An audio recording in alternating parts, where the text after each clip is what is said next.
Hello, everyone. This is What Your Pastor Didn't Tell You. Today, I'm back on with Dr. Henry's son. We're going to be talking about some fun Hebrew stuff on Genesis 1:1, how to translate it, specifically the translation when God began to create or in the beginning of. We're going to talk about the significance of that as well as how that works with the Hebrew grammar because there's a lot of weird, interesting things going on.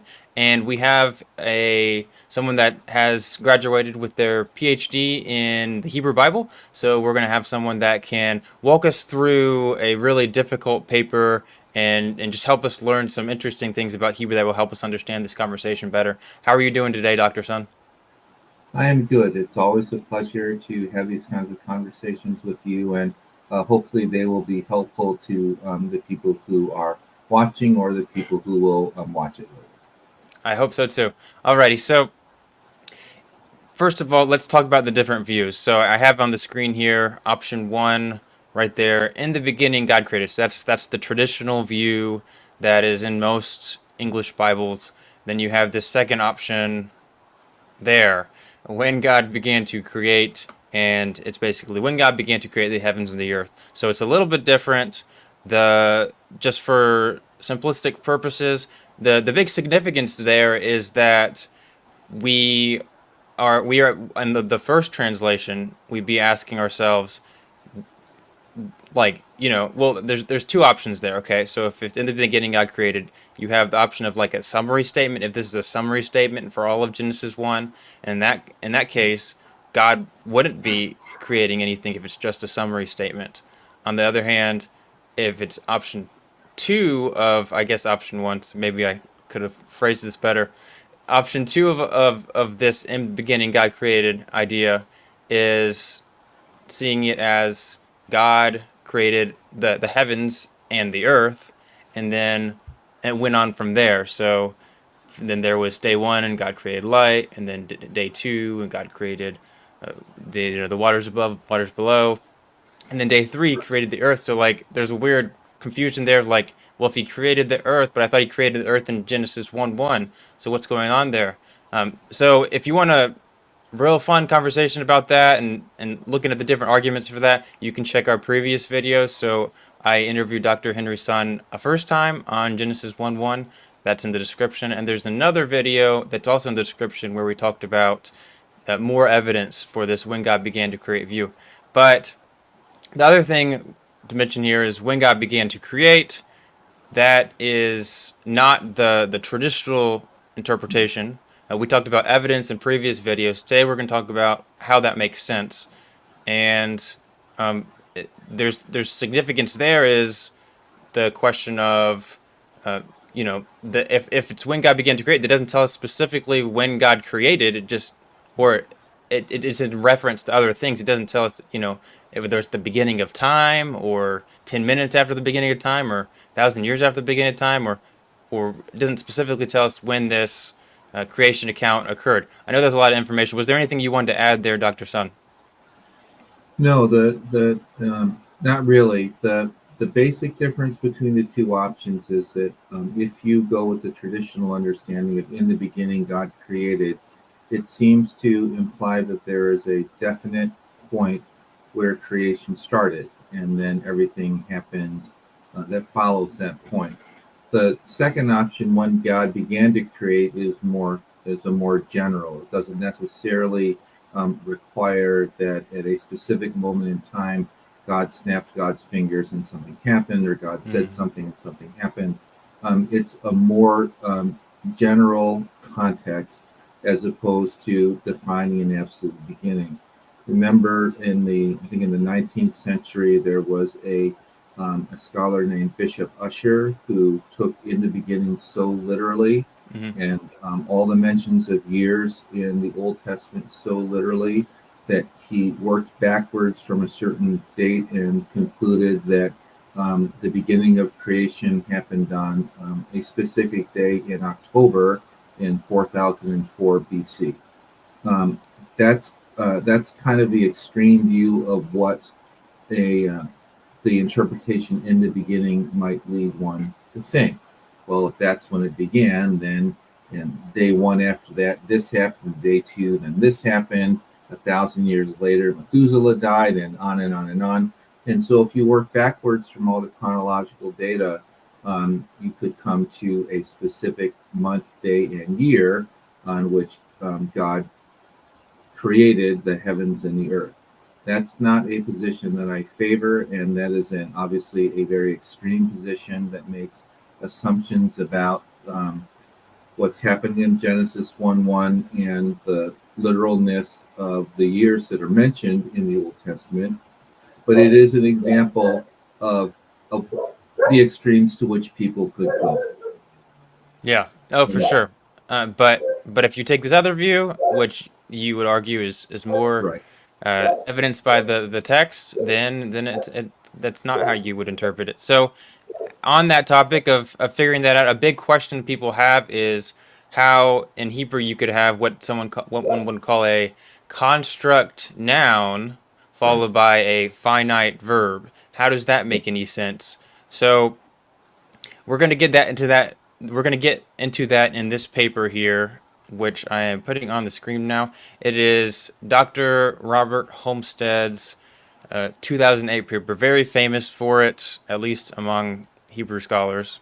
And Yes. here is a picture. Oh, on my screen at least. There you go. There he is. There's a picture of him. If anyone was curious, the face reveal. We've been talking about him so long, but never had him on the channel. Okay.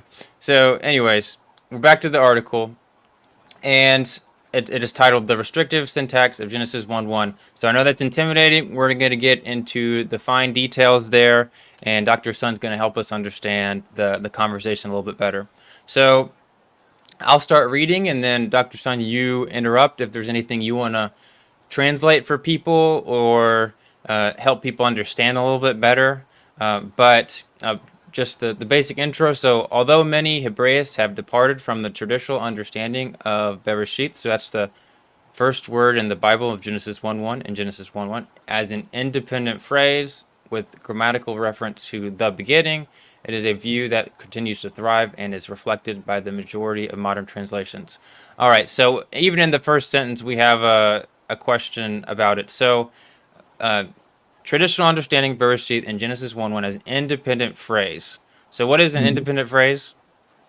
So an independent phrase is a phrase that can stand on its own. And so um, the way that it is often indicated in translations is it goes in the beginning, comma, God created the heavens and the earth. And by putting a comma after the word beginning, it separates it off as an independent phrase. I will concede that I have not read Holmsted's dissertation. I'm familiar with his work through this article.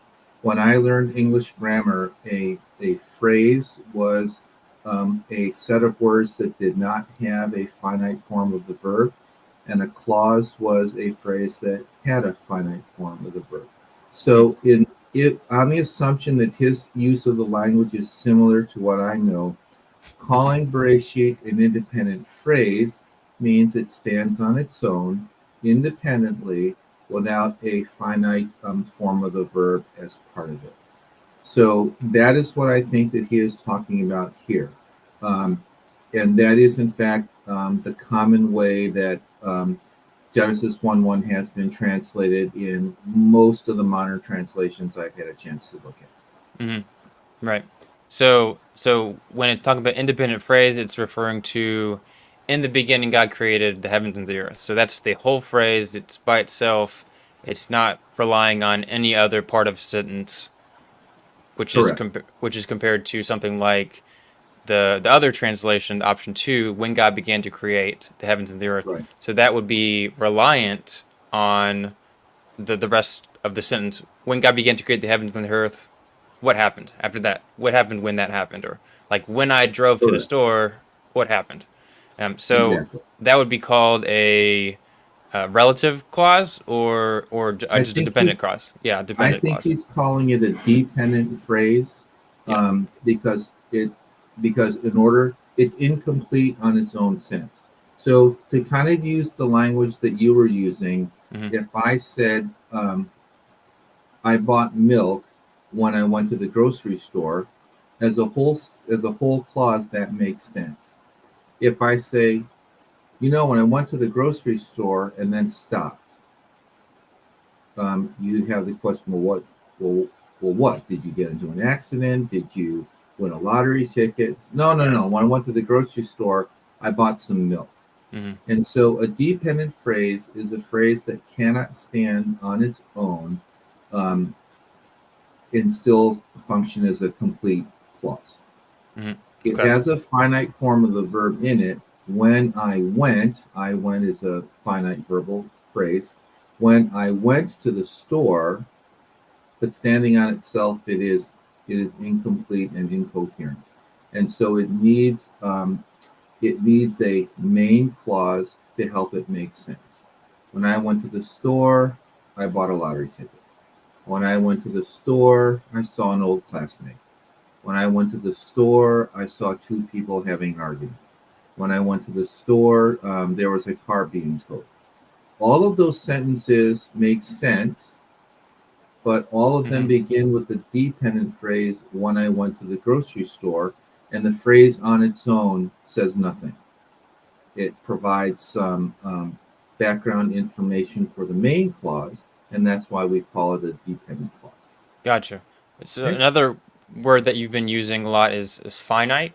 So could you talk Yes, about that compared to what the other option is? sure. It's a little more difficult to talk about it in English as opposed to in Hebrew. Okay. Um, a finite form of there are finite and non-finite forms of the verb. A non-finite form of the verb is like a participle or an infinitive. Um, uh, Running to the door is a non-finite verbal form because it's different from I ran to the door. Um, to slice the bread is different from I sliced some bread. They're just different types of forms. We don't talk about that much in English because um, English creates its verbal phrases by adding and subtracting things. So running to the door adds the ending ing to the word run. Mm-hmm. To slice a loaf of bread adds the word to the verb slice. And it's the word to plus the verb that makes it an infinitive. It's the ing that makes it turns a verb into a participle.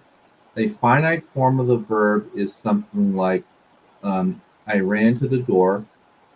I will run to the store. Um, um, I ran the errand yesterday, and it's those types of constructions where they're past, present, or future tense. Running to the store doesn't give any tense information. Mm-hmm. To slice a loaf of bread doesn't give any tense information. And the nice thing about studying languages like Hebrew is that there are finite verbal forms and non-finite verbal forms that are easily distinguishable just by the way the word is written. It's a little harder to talk about it in English, but English and Hebrew work the same way.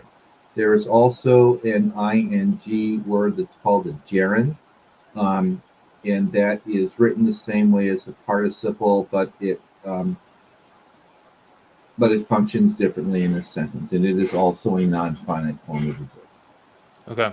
All right. Okay. So uh, something we worth mentioning is that one, when we say when God began to create, that's like a non-literal version of this translation of Genesis 1:1 for option two, right? So a more literal version of way of saying it is in the beginning of whatever it is, and so that makes things difficult because in Genesis 1:1 there's a finite verb. It's not an infinitive verb, right?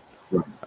So what that means is that it would be like if we were to translate in English very, very literally, it would be something like in the beginning of God created.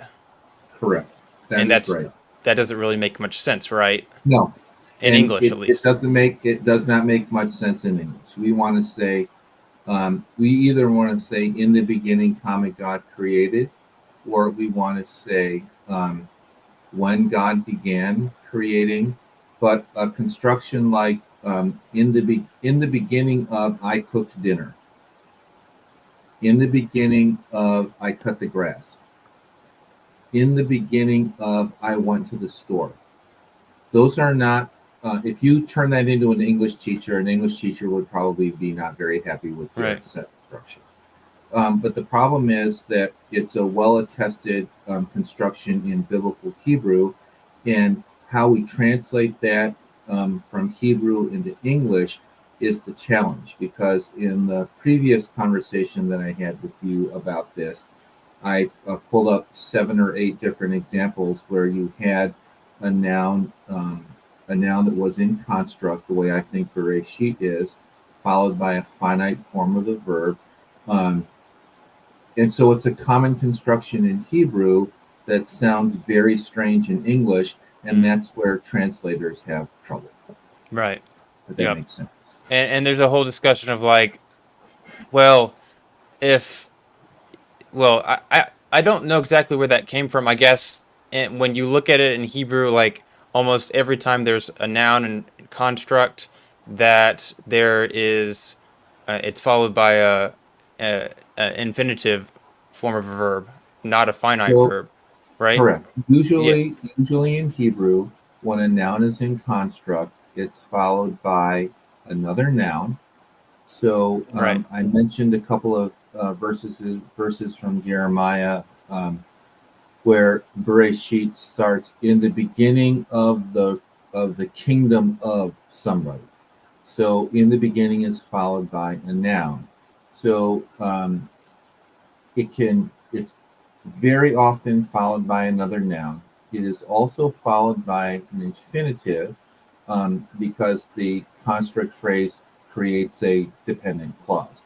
In the beginning of cutting the grass, in the beginning of cooking the dinner, in the beginning of making the bed, in the beginning of doing the laundry.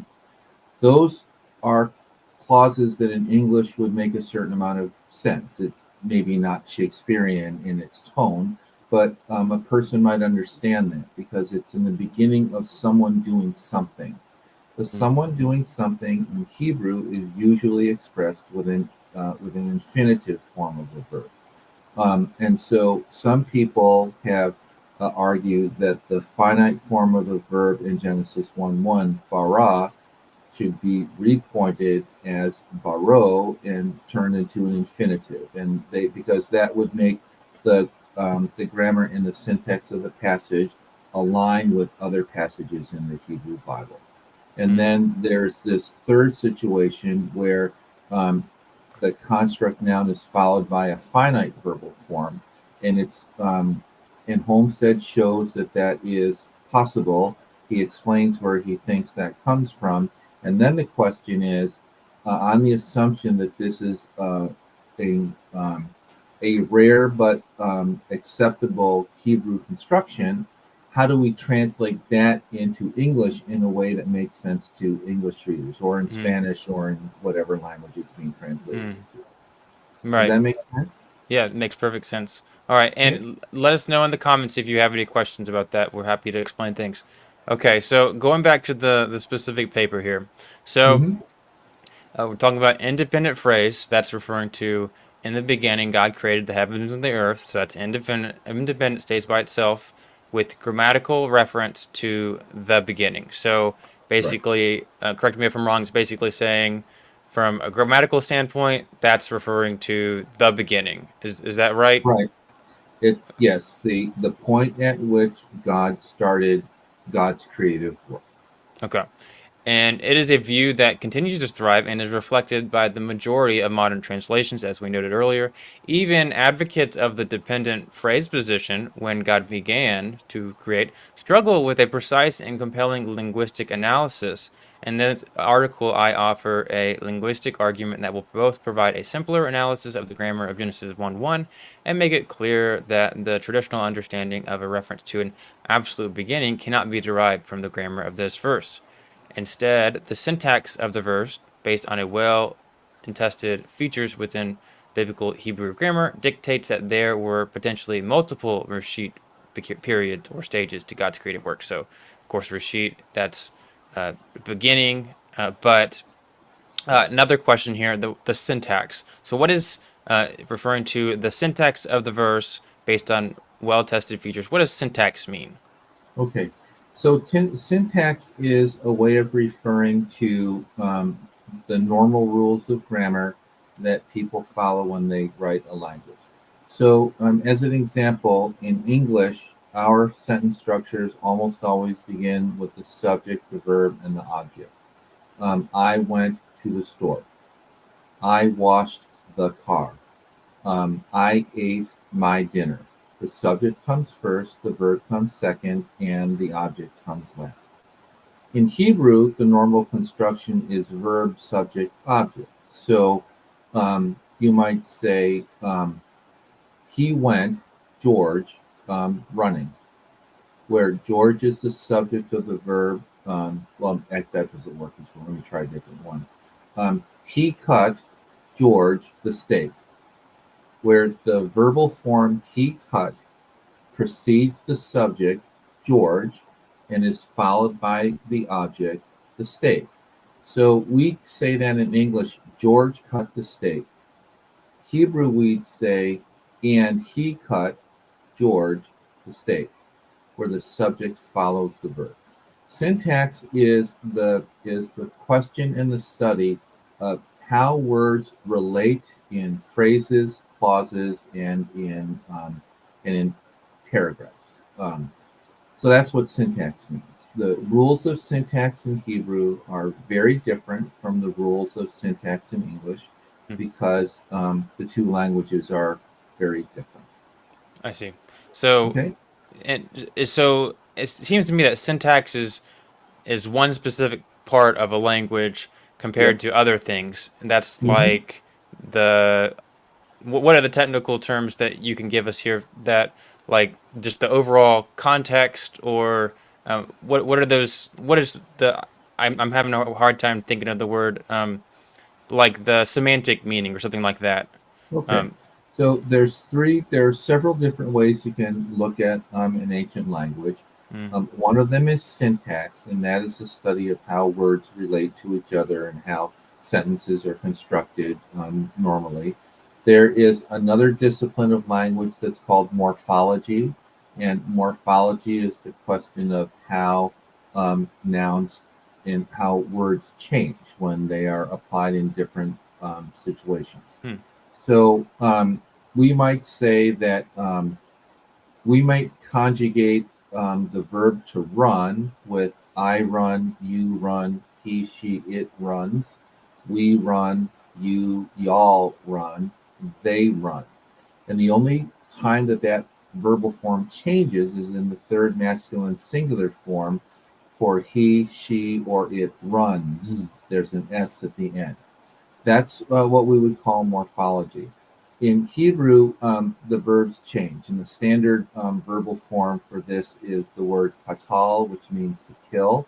mhm, And so I ran is katalti, but you run is katalta, and he runs is katal.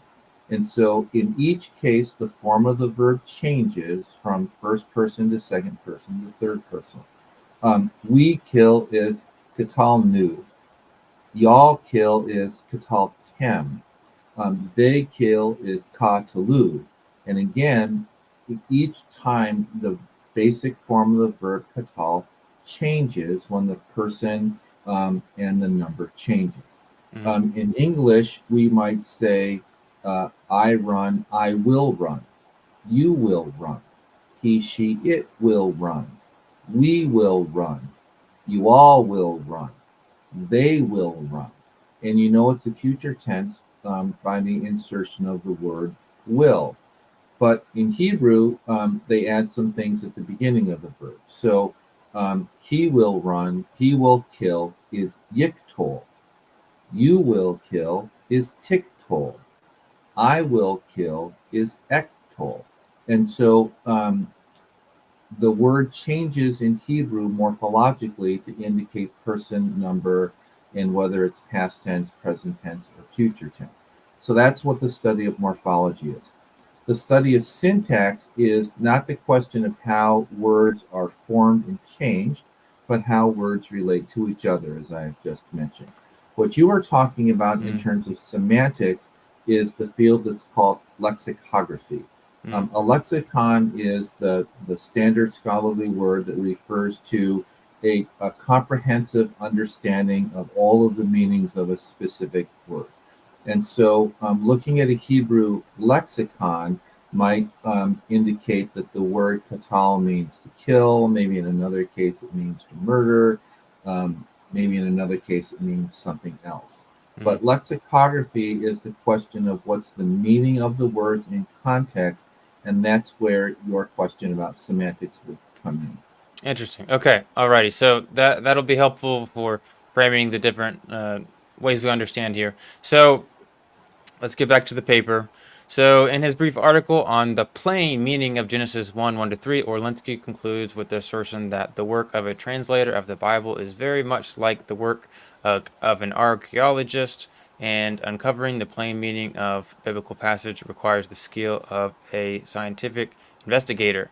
In this scientific spirit, I offer here a linguistic argument that Genesis 1:1 provided in 1, so we got to scroll down here, 1 right there. So I guess we could just, yeah, that'll work. Provided in 1 is a restrictive relative clause, the nature of which implies that the traditional understanding of an explicit reference to an absolute beginning is grammatically ill-founded. So he's basically saying that this translation, or I guess this isn't translation, but if we interpret it as a restrictive relative clause, like when God began to create, then saying that it is absolute beginning is ill-founded.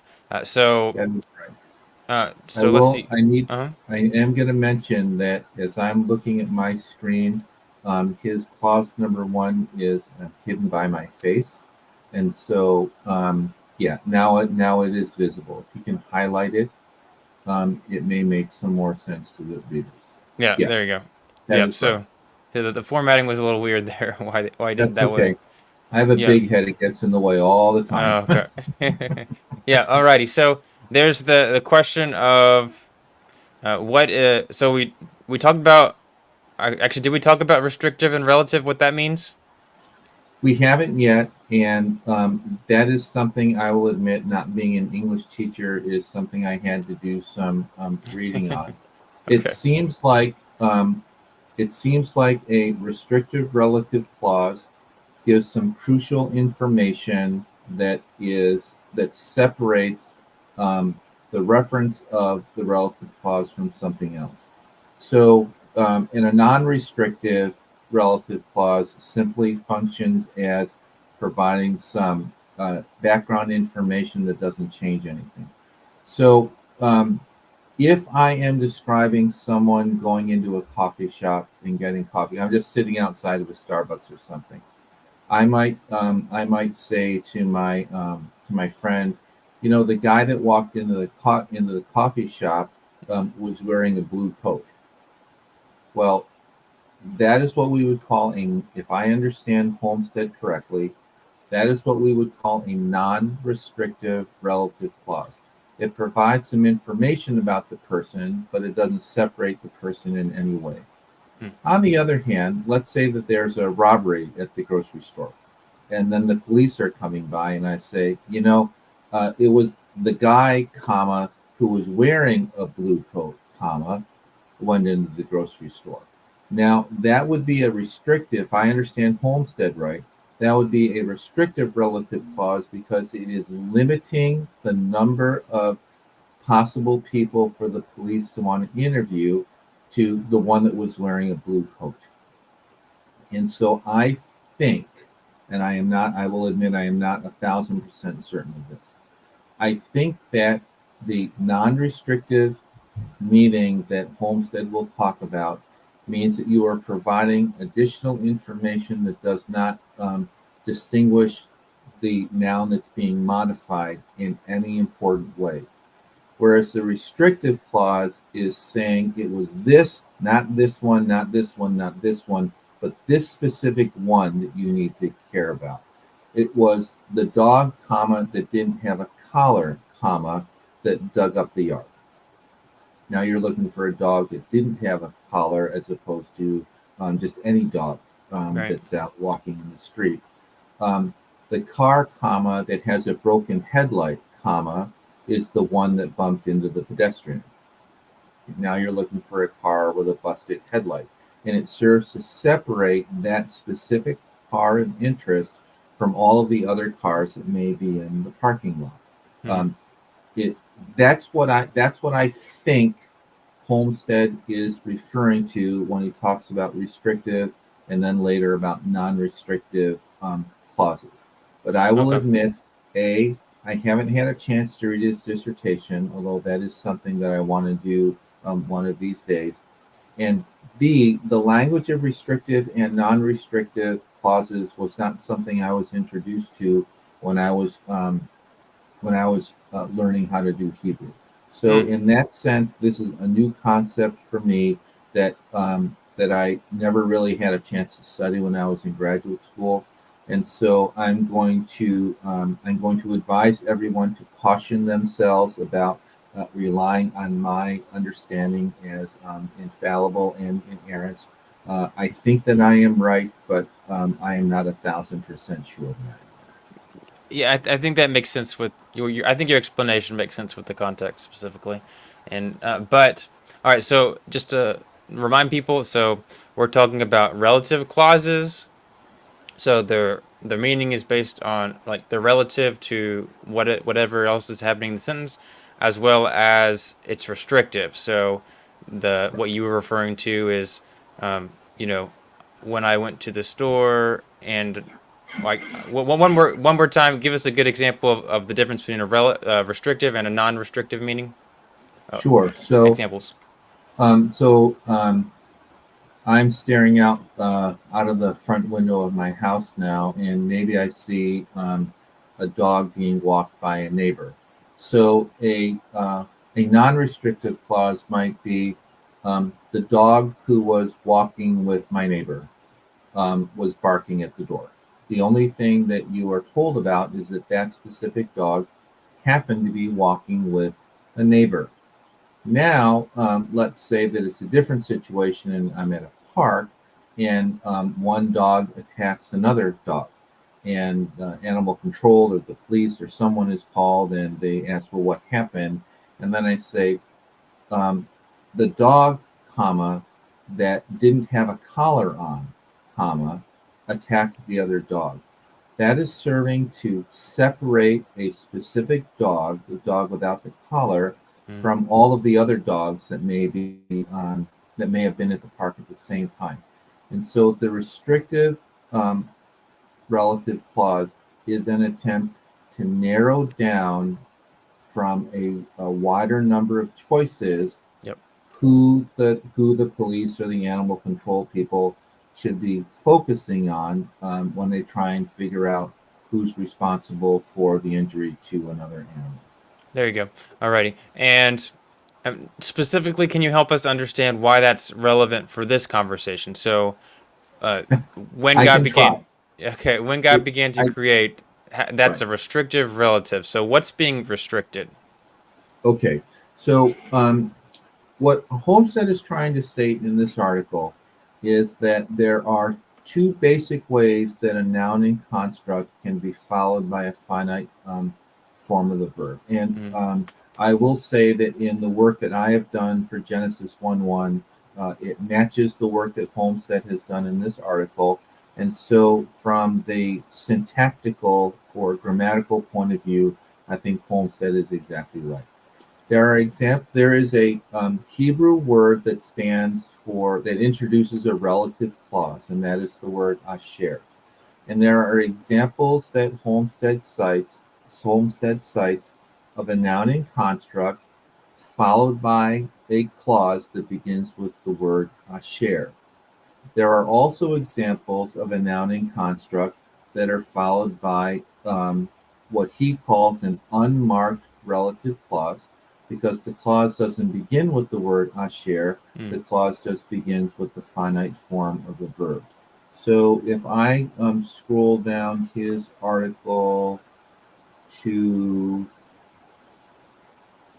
page 60, on page 60, he quotes Jeremiah 42:3. Do you want to bring that? Yeah, Yep. Jeremiah 42:3. And you can see in his translation, and yet YHWH, that is the spelling of the divine name in Hebrew, and let YHWH, your God, tell us the way that we should walk in. That word that, following the word way, matches the word asher that he has highlighted in italicized, and that asher is the relative um, pronoun or the relative particle in Hebrew. The verse underneath from Exodus 18:20 says, "And you shall make known to them the way they should walk in." And notice that following the word way, he has a zero with a line written through it. That means that there's nothing in the Hebrew text that follows the noun the way. And so this is his first and his maybe his best example of the fact that you can have a relative clause that's introduced with the word asher, or that is not introduced with the word asher.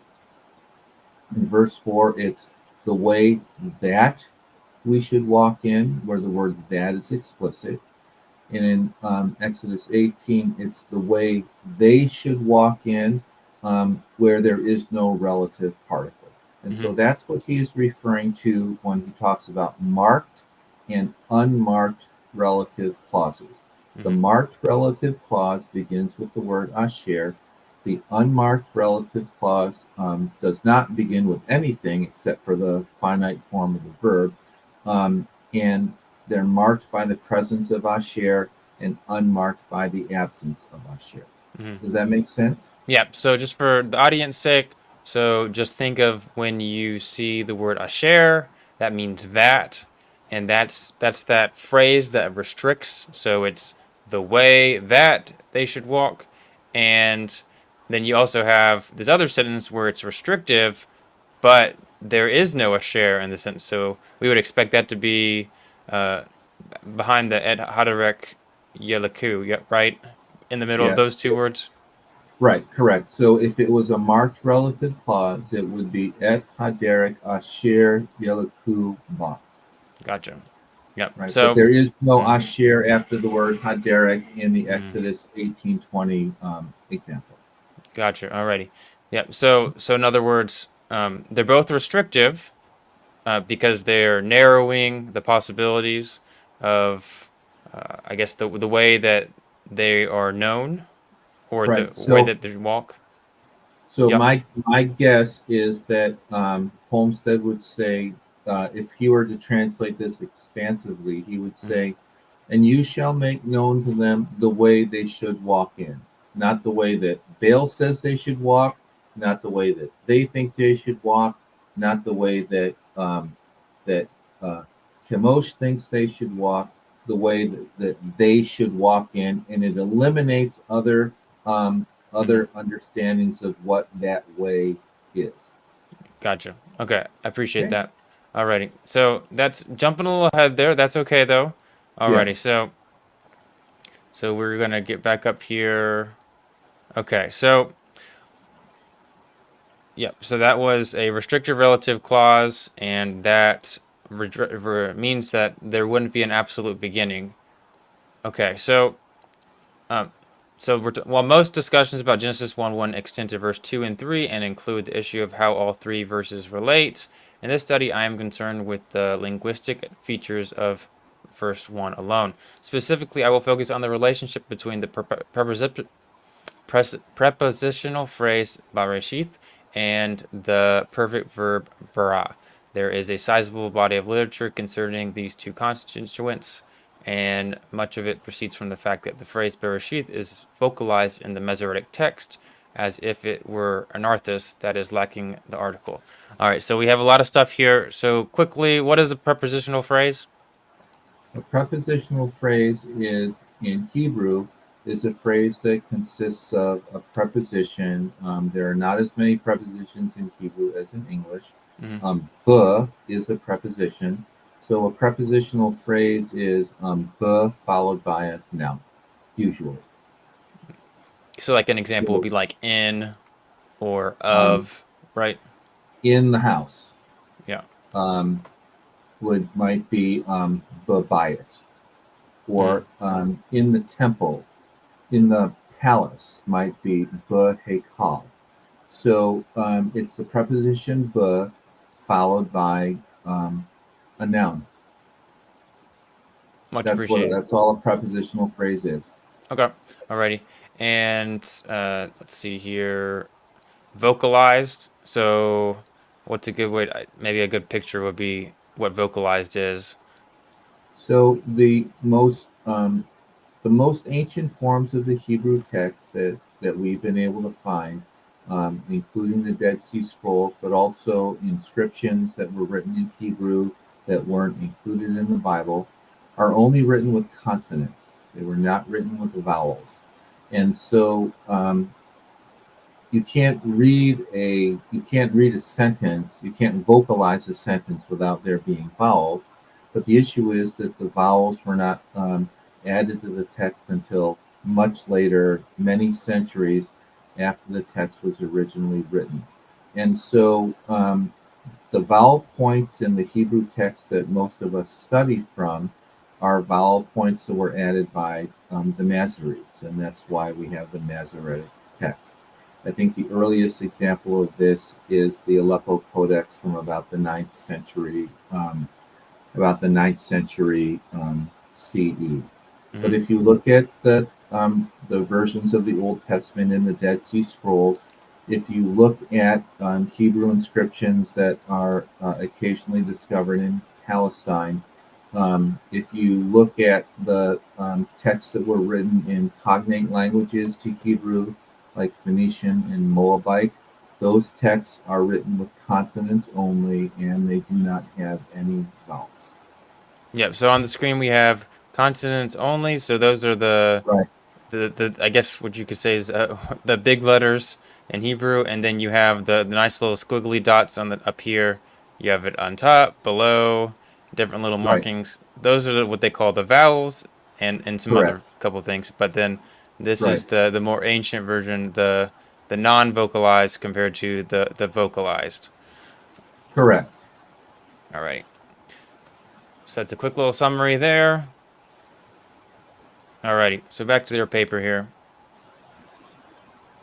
Back to our paper here. Mm-hmm. Back to our paper here. I'm just stalling. Alrighty. Now we're actually back to our paper here. Okay, so he's talking about the vocalized text, the text with the vowels. And Right, and the Masoretic text, so that's what you were talking about, the text that they added the vowels in around the medieval times, a little bit before that. And it were anarthus, so that is lacking the article. So correct, what anarthus, that is lacking an article in Hebrew, right? So the article would be like the word ha, or the word correct, right. An anarthrous word is a word that doesn't have a definite article. If it has a definite article, though, it is called articular. Those are articular. the two technical words that are used. Yeah. Okay. So in when if it's in Hebrew, if it says the word or the letter ha, then what that would mean is that most of the time when we translate to English, we're going to put like the horse or the cattle or the Yes, sky. But if it's lacking it, which is what it is in this situation, um, uh, then I guess what's the I guess the good question for everybody is what is the significance of it being anarthus here? hmm So if we would expect, or I would expect, if the word was intended to be used as kind of an independent phrase in the beginning, the Masoretes would have vocalized that first preposition "b" with the long vowel A and written it as Ba-Reshit Mm. instead of Ba-Reshit, Mm. because that long letter A, and for the peculiarities of Hebrew, that long letter A would mean that the word carried the definite article. As it is, that short letter E, that Ba-Reshit, means that it does not carry the article. At least it's not written explicitly in the word itself. Right. Right. Okay. So to wit, so basically what he's saying is that in the past, that is where the discussion has been, talking about whether it was anarthus, whether it was lacking a different article, and because if it's lacking a different article, then that helps you point one specific interpretation. In this situation, it would be like something like when God began to create. But to continue, he says, to wit, a mimetic translation of Bereshith bara Elohim yields a less than acceptable product. In beginning, God created. So, what does mimetic mean? And I'm gonna have to call in the past because that's not a word that I have focused on, so I don't want to misrepresent Holmstedt. I'm not sure of what he means here. It's not too. I mean, clearly, what he means is, I guess, maybe more literal. Maybe, yeah, that could be. I It's just, I just, I don't want to, misinterpret and misrepresent, right, and so I'm going to take a pass on the word mimetic right, here. I didn't pay right. enough attention to it when I was reading this Oh, earlier. no problem. Alrighty, so the various proposals to account for the grammar of the first verse of the Bible can be summarized by two basic positions. The first of which is in 2a, so down here, followed Right, by a you're going to have to representative raise that up a translation. little. You're Oh, going to have to yeah, raise that up a there little you go. higher. Yeah. All right. So in 2a, let's see, summarized by two basic positions. So we have the first one, and then we have the second one. So first representative translation would be Rashith is a grammatically indefinite but semantically determined noun in the absolute state, used adverbially for absolute temporal designation, and Right. then And uh, 2B then yeah. in this piece here, 2B is an Mhm. example of how that gets translated. Okay. And so Alrighty. one of the things that's often quoted in defense of this translation is that the Greek translation of the Hebrew Bible called the Septuagint translates Bereshit with the Greek phrase NRK. Mhm. We know of that Greek phrase NRK because it's also used in John 1:1, where it's always translated in the beginning, um, not in a beginning. And Mhm. so it is possible for a noun to be anarthrous, lacking the definite article, but still being definite because you know what's being talked about. Mhm. So if I say I went home, the word home does not have a definite article, but everybody will knows what home I'm talking about. It's my home. Because if I was going to someone else's home, I might say when I went to my friend's home, when I went to my neighbor's home, Mhm. when we had coffee at my principal's home. If it were not my home, there would be a statement, there would be some additional information in the phrase that would make that clear.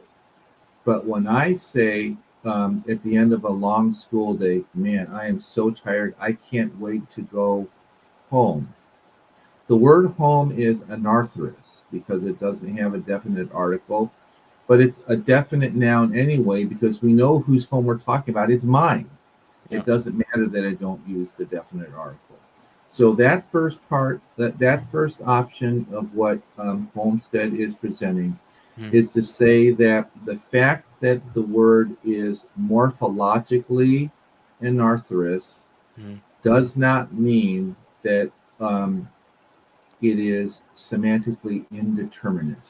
It can still refer to a simple, single, well known beginning Just like when I say I'm going home, everyone knows whose home I'm going to. Mm, I'm the pastor of a Presbyterian church in Venetia. When I say I have to go to church now, they know they're going to my church. Because if I was going to someone else's church, I'd say, yeah, I'm going to the Episcopalian church, or I'm going to the Roman Catholic church, or I'm going to the Baptist church, or to First Baptist church, or whatever it would end up being. mm, But even though I say I've got to stop off at church before I come home, mm, everybody will know it's my church that I have to stop off at. And so it's definite, even though the word church doesn't have the definite article. mm. So Thank that's you. what he is trying to, lay out as an option Mm, for Reshit in two-way. mm, In this interpretation, the concession is made that the noun is anarthrous. It doesn't have a definite article. But semantically, it still refers to the one beginning, the first beginning act of God, because that's what the context requires it to be. mm. Okay, Okay. so just to translate what you've said, to be more clear. So, Rashid, that is the first word of the Bible, except it does not have the b part on the front, the preposition there. No, And Rashid is the noun that's attached to the preposition. So the prepositional phrase is bereshit. mhm, The preposition is be. The noun is reshit. So Holmstedt is saying in the phrase bereshit, reshit, the noun, is anarthrous. It doesn't mhm. have the definite article, but it is semantically definite because of the context. That's, I Well, think, what he's trying to say in mhm. 2a. Okay, interesting how you put it that way. So, grammatically indefinite, meaning that it doesn't have the ha at the beginning of it, Correct. but semantically determined. So, determined would be the same as definite, and Correct. okay. Yeah. So semantically determined, and one more time. I know you talked about it before, but how is he using the word semantically in this context?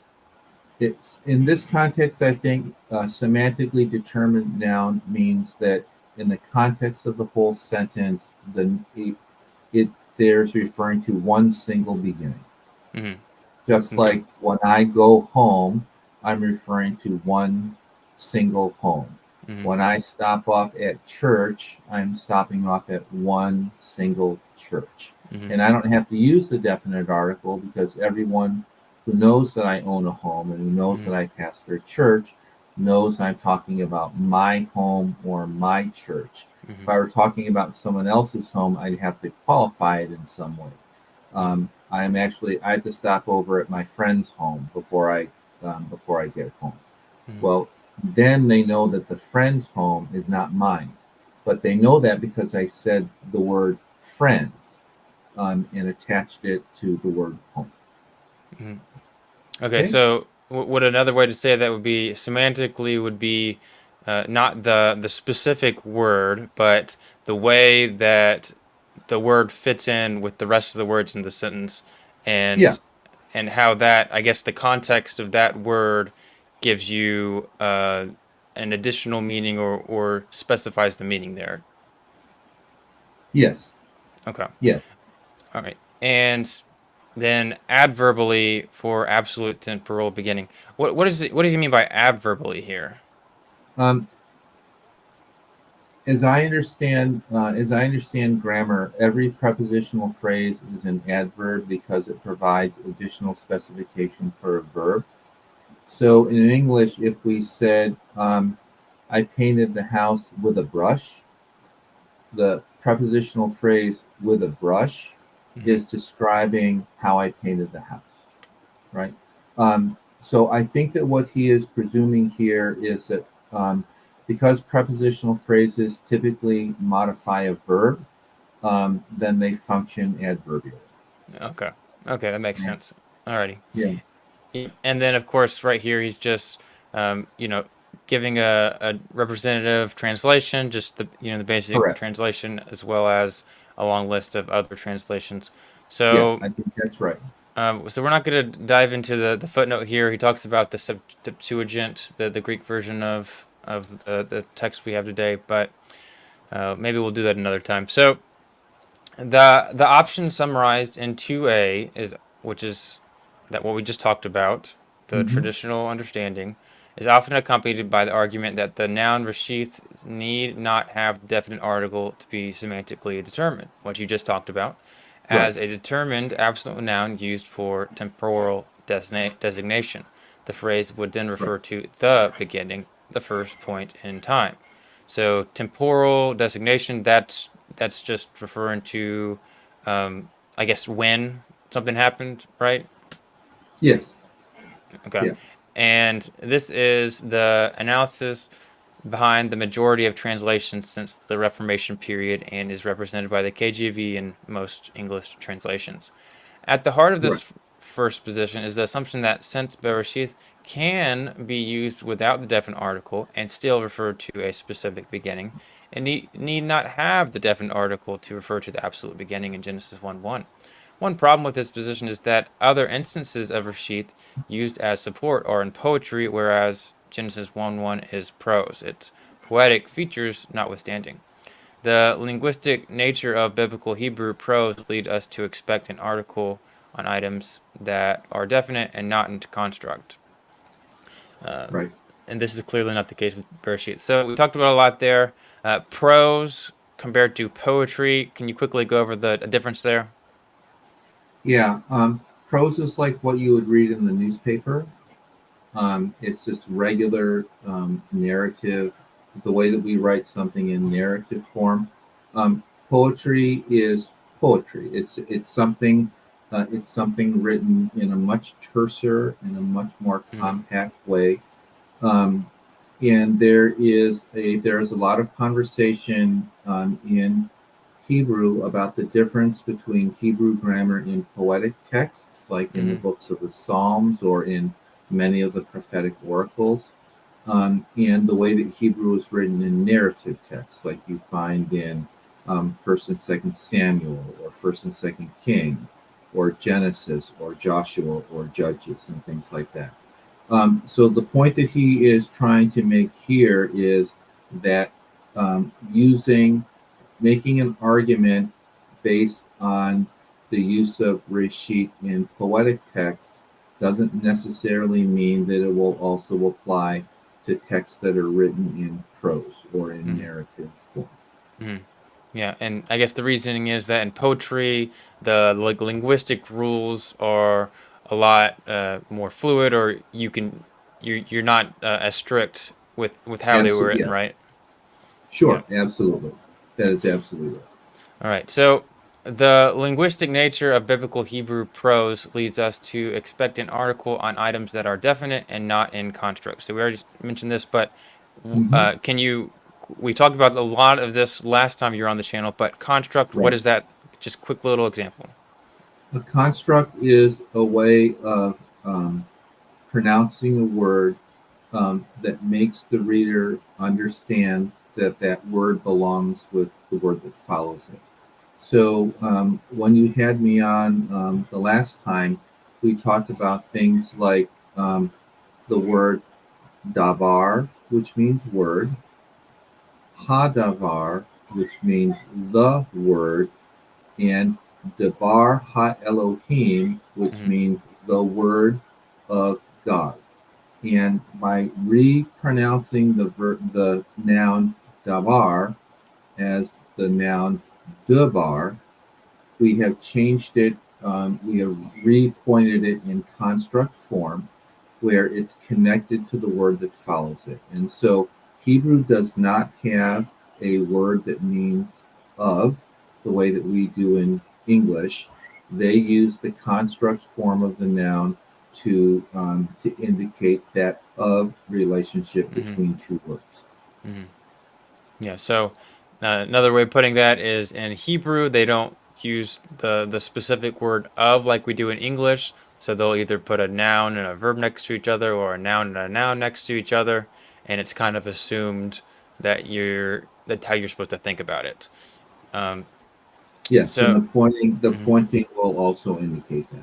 The yes, vowel yes, pointing will also indicate I see. Yeah. So I guess in some ways they do have a of, but it's not always there, and sometimes it's more explicit than others. All right, so an equally significant problem concerns the English and other Indo-European languages' use of the lexeme beginning. I will return to this last point below, where I would discuss the issues of referentiality and identifiability. So we're not going to talk about that specifically right now. We'll talk about that later. So the second option, summarized in 3a with a representative translation in 3b, views Rashid as an indeterminate noun that is the nomen regent in contract with the finite verb as the nomen rectant. So if it wasn't already clear, so 3b is just like the English translation, and sometimes where it is translated in popular translations, NJPS and NRSV. And then the first is just a really nerdy Hebrew way of saying it. So let's talk about indeterminate noun. Quickly, could so without the, right? Or, that. Correct. An yeah, indeterminate noun is a noun that's written without the definite article. yeah. All right. So, So an indeterminate noun and an anarthrous noun are the same thing. mhm. So he's specifically referring to how Bereshith does not have a definite article. Correct. So that's why it's indeterminate.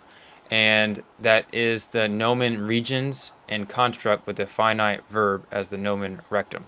So what does this nomen regens and nomen rectum mean? But really, that's just the Latin way of saying the word that rules, I think, and the word that is subordinate. So Mm, the nomen regens is the noun in construct. The nomen rectum is the word that follows it. So in the phrase that I mentioned earlier, devar ha Elohim, devar would be the nomen regens, ha Elohim would be the nomen rectum. mm. Okay. And then in this specific context, something like the nomen regens would be uh, in the beginning of, and then Right, nomen rectum would be, created heaven and the earth, yada, yada, yada. right. Um, yep. So Rashid is a grammatically and semantically indefinite noun in the construct state used adverbially for temporal designation relative to a separate main event. So Right. let's see if we can combine all these. So Rashid, of course, that's the first word without the the preposition on the front of it. The grammatically is um He's talking about the mhm, morphology of the noun as being indefinite in an arthrous. okay, and you that's what you mean by this whole phrase here. Yeah, what he's saying is that the fact that the word is an arthrous morphologically Yeah. matches the fact that it is indefinite semantically. Mhm. Yeah. So what do you So, say? Keep on. so what he's saying when he says it's grammatically indefinite, he means it is anarthrous because it doesn't have the definite article. When he says it is semantically indefinite, it Mhm. means that in the context of Genesis 1:1, there is no one specific um, beginning that's being talked about. Gotcha. All right, and then we already talked about construct state, kind of like just the of idea, and Hmm. adverbally is uh, just to give extra information about when the time is, right? Correct, because remember, prepositional phrases are often read as adverbial because they modify the main noun. Okay, and then Sorry, I this. mean not the main noun, the main verb. Mhm. And then the separate main event is the when verse 3 starts. So Genesis 1:1, when God began to create the heavens and the earth, comma, and then in verse 2 is I'm trying to think of the word. It's like just background information, and then Right, verse 3 is that's the main event, which is correct. uh God said, "Let there yeah, be let there light." be light. Right, there you go. Right. All right. So Hebraists who adopt this view must explain the awkwardness of the sequence construct noun finite verb in the beginning. Sorry, in beginning of he created. That does sound Right. a little weird, right? So, It does. so perhaps the best known attempt is Rashi's. He suggested that Bereshit bara is analogous to Bereshit baro. So what he did was change the little vowel, the little squiggly mark, Mm-hmm. and with the perfect verb of the text understood as or likened to an infinitive construct. So an infinitive construct is baro, finite construct is bara. But this is an analogy and not a grammatical analysis. In fact, only one grammatically sound explanation of the syntax of a noun and construct with the verb has surfaced. Such sequences are unmarked relative clauses. This construct relative option makes better sense of the fact that the noun in Bereshit lacks the article and builds upon known Hebrew grammar. From a strict Right. grammatical perspective, though, the problem with this analysis is that the construct relationship typically holds between two nominal items, not a noun and a verb. So what is nominal items? Nominal items are any phrases that function as nouns. Okay. So the word of God is a noun Mm-hmm. because God is a noun. If we wanted to say, um, how could, what's another way of saying it? I went to the home of the king. Of the king, well, the phrase "the king" is a noun phrase because king is a noun. Hmm. Um, I walked in the streets of Benicia. Well, Benicia is a noun, it's the name of a city. So when he's saying between two nominal items, he's referring to two words that function as nouns. Okay. Yeah, two that function as nouns. Got it. All right. Okay. With recent work on the syntax of Hebrew relative clauses, we are now able to nuance the construct relative option so that it more transparently accords to known Hebrew grammar, and in the process, we may add one feature of the relative clause in Genesis 1 that hasn't previously not been identified, its restrictive nature. So we talked about the restrictive nature, so it goes non-restrictive would be something like just, vague, like there's not a specific thing. Restrictive is talking about one or just not as vague. Three features of Hebrew relative clause formation must be recognized to analyze Genesis 1:1. The first is the option to omit an explicit relative word. Unmarked relative, often labeled ascendetic or bare relatives in reference grammars, are common in the Hebrew Bible. So unmarked is just when they don't include a word like asher, which means that in Correct. Hebrew, but it's kind of like assumed.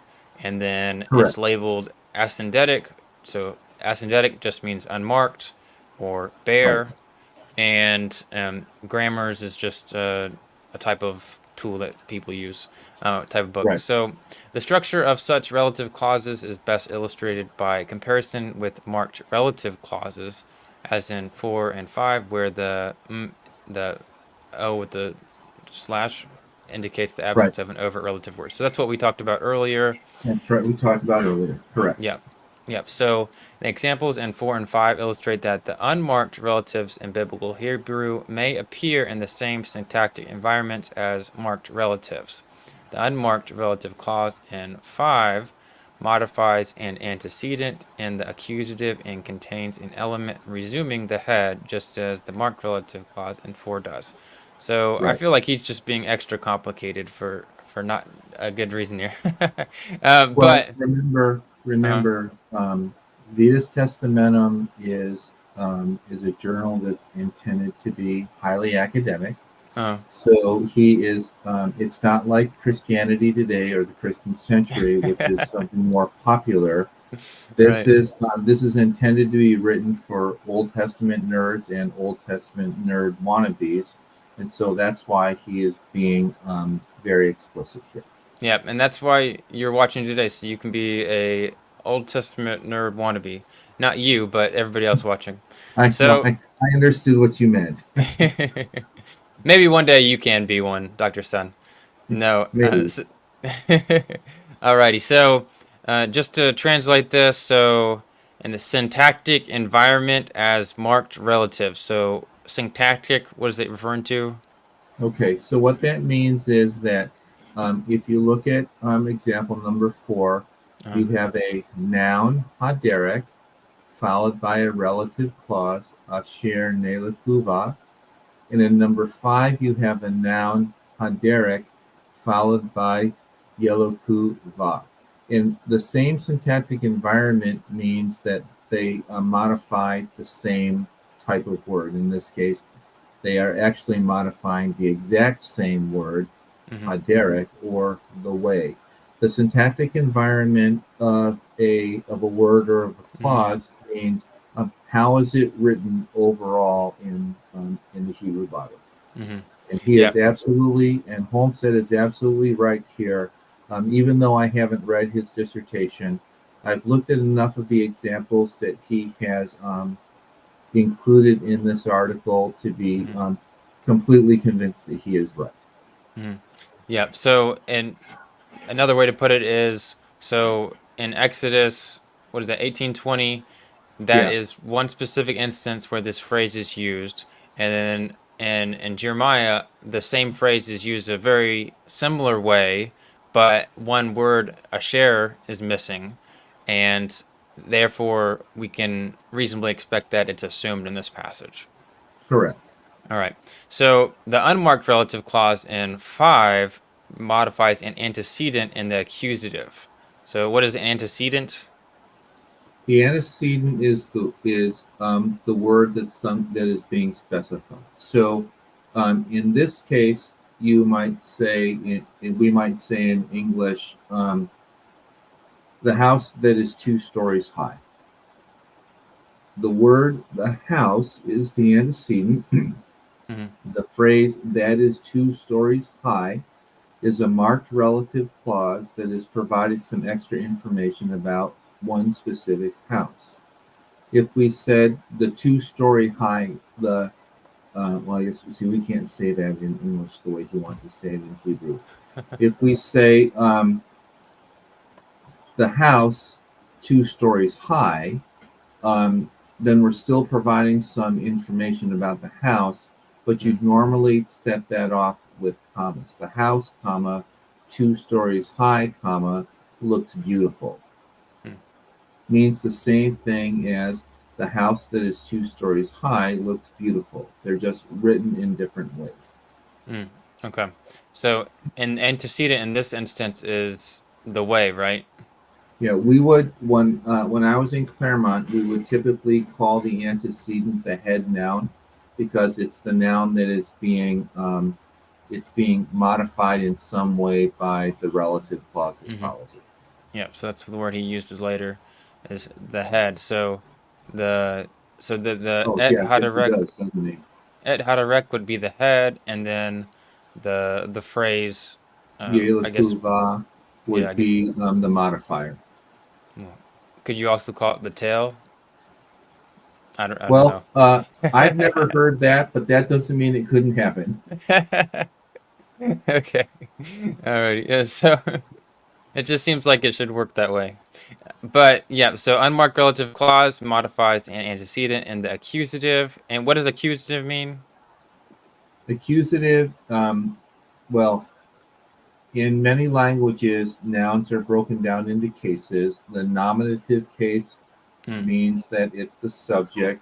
The dative case means it's the direct object, and the yep. accusative case means that it's the indirect object. No, Okay. I have that backwards. I'm sorry. The dative case is the indirect object, and the accusative case is the direct object. Okay. So what by saying the word accusative, he just means the direct object, and Correct. contains an element resuming the head. The head is still the way, Correct. and just as the marked relative clause. So marked once again means that there's an asher that, and Correct. the relative clause is the what's after that. We should walk Correct. in.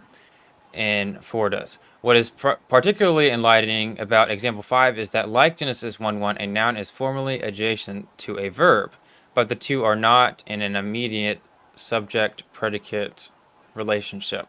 So, Right.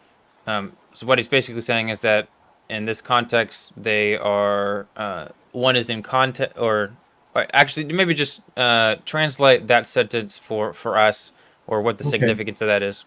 Yeah, when he says that a noun is formally adjacent to the verb, he means that they stand next to each other Mhm. because the word adjacent means next to.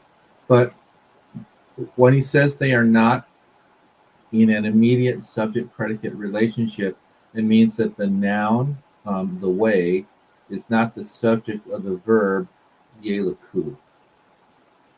Normally, we would expect the man sits in the chair.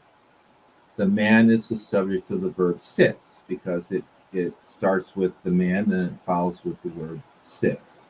What Holmstedt is correctly saying here is haderek, the way, is not the subject of yeleku, they will walk, mostly because haderek is singular and yeleku is plural.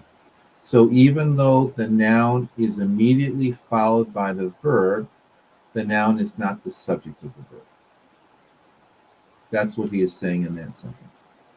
So even though the noun is followed by the verb, the noun is not the subject of the verb. That's what you said, right? Correct. Yes, Okay. correct.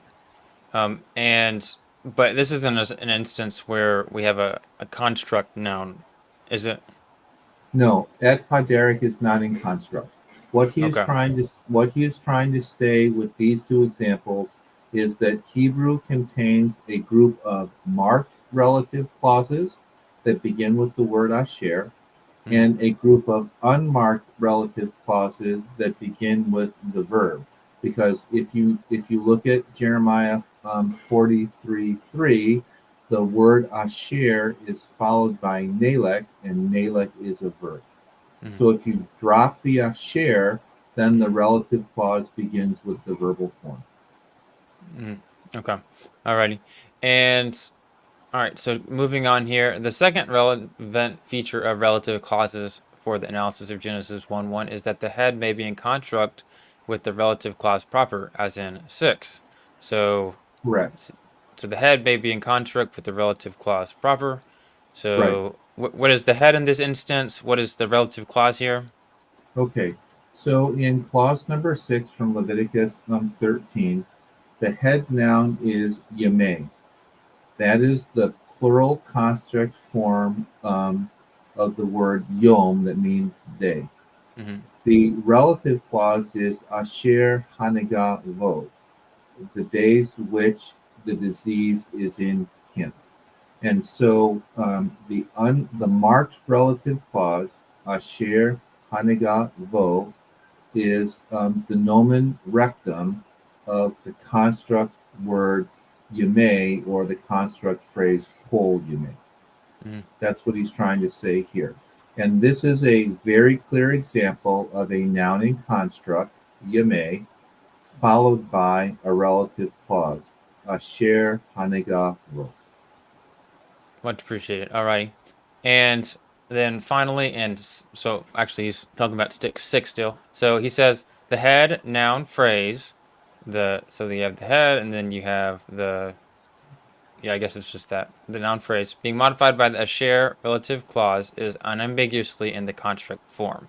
This Correct. construct relative construction also occurs with unmarked relatives, as in 7.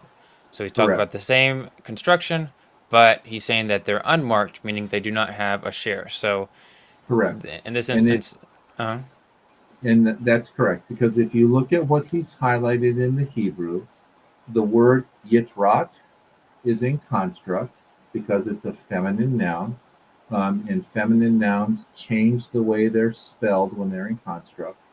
And then it's followed by the verbal form, by the verbal phrase asa avdu.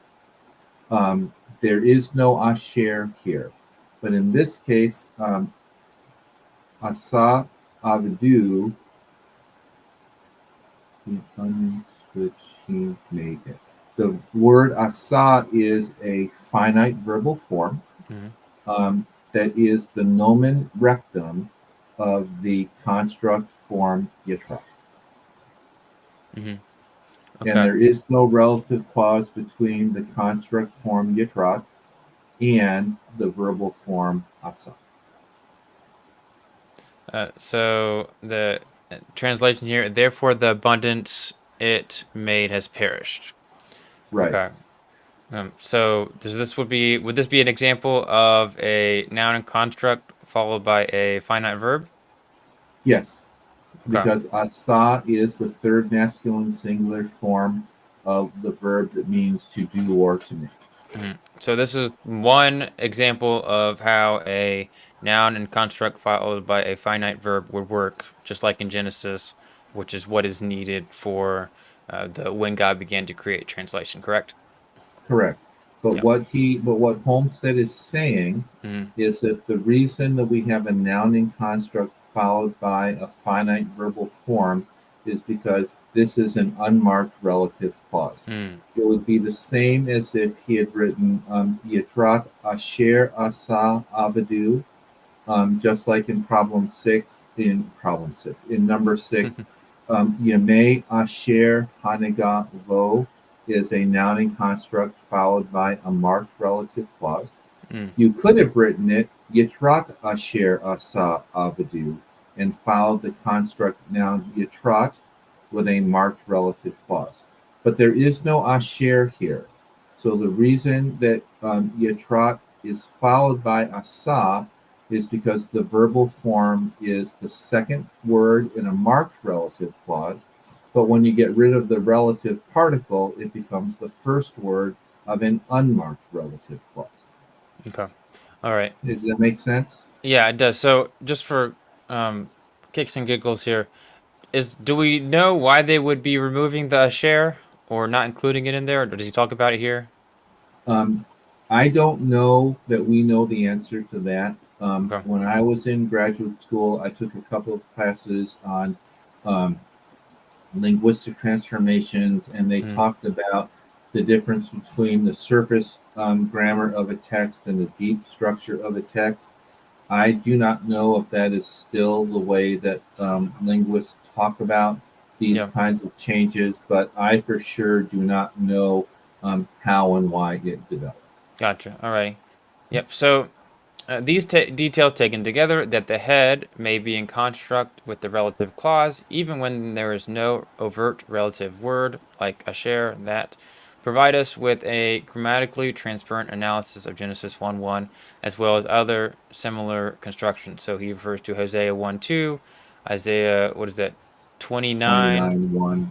29:1, Leviticus 25:48, 1 Samuel 15:15, and Jeremiah, I don't know what that is, 18? Yeah, 18:36. So these are all examples of what he is proposing and you were proposing in Genesis 1:1, where there I think is. that's Jeremiah 48:36. Okay, all right, much appreciated. All Yeah, right, I will admit that I'm not an expert at Roman numerals anymore. yeah, so people are getting some Roman numeral training here as well. Right. But yeah, so these are all examples. So you can't say that a noun and construct cannot be followed by a finite verb when there are all these examples. The question is why that is happening, and Holmstedt is saying that this is what is happening in the grammar and why that is allowed. So later he says the noun preceding the verb is not in contract with the verb itself, but with the unmarked relative clause. Ah, that makes sense. Thus, we may connect the syntax of these verses with the more common syntax of examples like that of 6. So that's 6. Alrighty. So furthermore, we see in Akkadian the same syntactic structure in which the head is in construct with an unmarked relative clause. Compare the unmarked Akkadian relative clause in 8a to the marked version in 8b. The house, unmarked, I built collapsed. The house that I built collapsed. And I guess the size, or sha, is the Yes, uh, whatever that you're word right. is. The word Shah is the Akkadian equivalent for the Of a sure. relative particle. Okay. Alrighty. In the unmarked relative 8a, the head is in the bound form, whereas in the marked relative 8b, the head is in the free form. Okay, what do those mean? Okay, I am not an expert at Akkadian. My understanding is that the bound form is the equivalent to the Hebrew construct form, and the free form is the non-construct form of the noun. Hmm. But you'd have to find in a Syriologist close to you to confirm that. I think Okay. that is true, but I won't swear to it on my grave.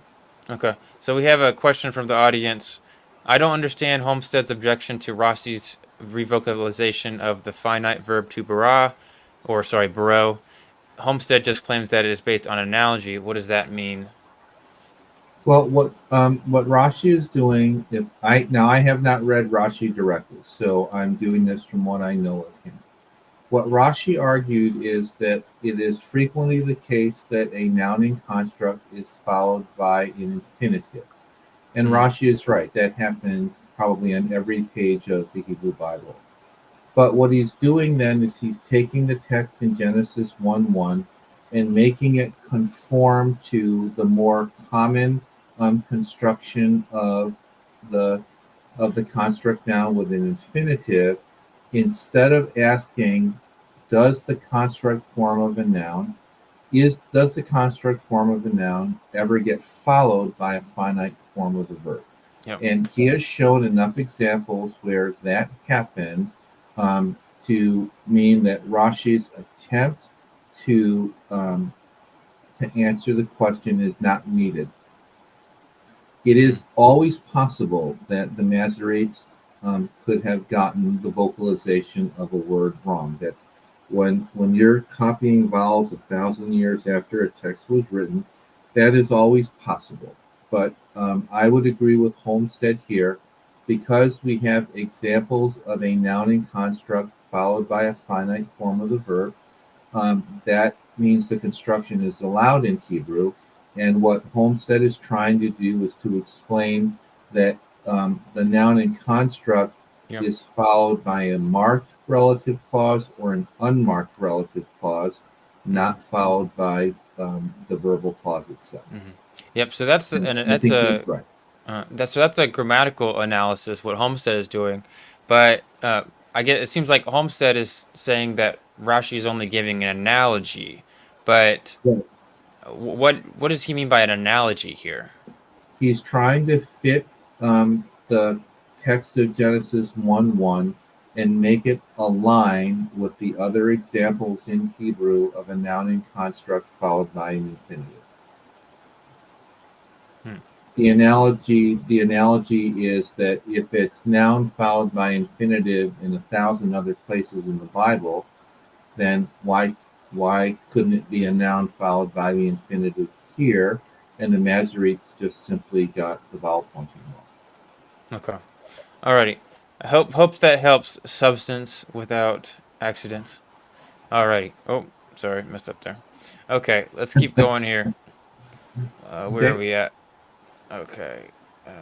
We were after 8a and 8b. Okay, all right. And on the unmarked relative 8a, the head is in the bound form, whereas in the marked relative, the head is in the free form.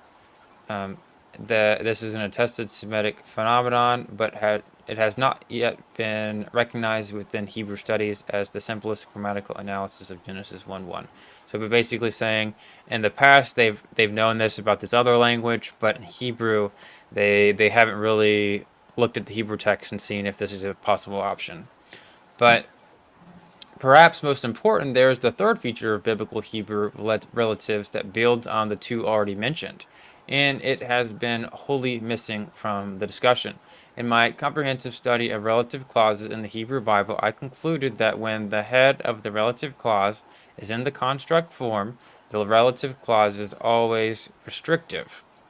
In order to illustrate this contrast, compare the pair of examples in 9 and 10.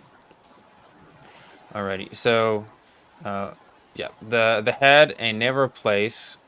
So we have, and he stood in a narrow place where there was no way to turn right or left, and he put him into the roundhouse, the place where the king's prisoners were confined. So the head, a narrow place, in 9 is not in construct with the relative clause, and the relative clause is also non-restrictive. It simply provides additional non-crucial information about the head. So could you explain what he's talking about here? Yeah, that's like saying the difference between the man, comma, who walked into Starbucks, comma, walked out with a cup of coffee. Mm-hmm. Well, the only thing that we're told is that the guy that got the coffee walked into Starbucks. We're not told anything more significant than that. But if it is restrictive, then you are providing some crucial information that would serve to separate this specific man from some other specific place. So if he talks about in Genesis 10 Macomb is a noun in construct, followed by a share, which is a relative clause. Mhm. He is saying that if you translate the place where the king's prisoners were confined, that separates the roundhouse, comma, the place where the king's prisoners were confined, from all the other possible places that were in the palace. Mm. That's my understanding, without having read Holmsted's dissertation, Mhm. that's my understanding of what he is trying to argue. Is one, a noun is in Yep. construct, and it is followed by a relative clause. The relative clause is always restrictive. It's trying to separate this place from all the other places that may be on the king's property. It separates this person from all the other people that might be outside of the coffee shop. It separates this teacher from all the other teachers that might be teaching 10th grade math in high school or something like that. That's what I think he is referring to here. Much appreciated. All right. So then to continue in 10 is a construct with the following relative, which is clearly a restrictive modification. So Right, real quickly, so he stood in a narrow place where there was no way to turn right or left. He put right. him into the round house, the place where the king's. So they're both restrictive, right? No, he's saying that the first, I think he is saying that the first one is non restrictive. That is, it's saying he stood in a narrow place. Well, every narrow place is going to be no way to turn left or right, Oh. because that's what the nature of a narrow place is. Hmm. So the relative clause where there was no way to turn right or left Hmm. gives you some additional information about the narrow place, but it's Hmm. not essential to identifying the narrow place in question. Okay. That's what a non-restrictive relative clause does. A Mm. restrictive relative clause serves to separate the head noun that's being discussed with other possible instances of that same head noun. So in number 10, he put him in the roundhouse, comma, the Mhm. place where the king's prisoners were confined. What if there were three roundhouses in the palace? One's for the prisoners, one's for the servants, Mhm. and one's for the people who take care of the animals. Yep. Now, knowing which roundhouse is being talked about is crucial. And so when he says the roundhouse, the place where the king's prisoners were confined, you're separating this one roundhouse from the other possible roundhouses that it could be confused with. Mhm. That's what I think he is saying here. Okay. But isn't he trying to show like he's illustrating by contrasting, but he's saying that relative clauses is always restrictive when the head of the relative clause is in the contract form. So is the head not in the contract form here? So in number 10, Macomb is in construct, Uh, but it's followed by a okay, relative yeah, clause. So what he says on the next page that you were talking about yeah. um, is that when it's followed by an unmarked relative clause, Mhm. um, it is restrictive. Mm. Okay. So what page are you on? I am on 61. Okay, there it is. Right. When Yep. the head of the relative clause is in construct form, the relative clause is always restrictive. Okay. All right. Always restricted. So just for clarity, so Bumacombe is that's in construct, right? Yes, that Okay. is. Okay. Um, so why isn't it this restrictive? That's just context, or what's missing? It because it has the char in it. When the head of the restrictive No, that clause. wouldn't make sense. No, it's restrictive. It's restrictive in number 10. Oh, I'm sorry. It's because Bumacombe Tsar is not in construct in number 9. Okay. All right. Okay, that That's explains it why. then. Yeah. Okay. Bumacombe Tsar is not in construct, but Macomb is in Yes. construct. So the Gotcha. reason why the first one is non-restrictive Hmm. is because Macomb is not in construct. The reason that the second one is restrictive is because Mukholm is in construct. I see. Alrighty. Okay. All right. And all right, a similar conclusion about restrictiveness was drawn with regard to unmarked relative clauses in biblical Hebrew. They too are always restrictive. And in order to illustrate this feature, let us first consider English examples. So number 11, note that in English, non-restrictive clauses are marked prosodically by an intonational pause after the head, whereas such a pause is absent in restrictive clauses. All right, can you translate that sentence for us there? I think that what he's saying in 11a is the teachers, comma, whom the minister disciplined, comma, are now on strike. That's non-restrictive because it's providing background information. It doesn't mean that every teacher on strike was disciplined by the minister, but it means that there are teachers who the minister did discipline who are now on strike. But the second one is different. The teachers whom the minister disciplined are now on strike is different because now it is specifying that the teachers that were disciplined are on strike. And it is implying that the teachers who were not disciplined are not on strike. I think Okay. that is what he's trying to get to in 11a and 11b. Okay. And that's why the presence in English of the comma after the head noun teachers is so important. When there's a comma, it's usually a non-restrictive clause in English. When there's not a comma, there is usually a restrictive clause in English. Interesting.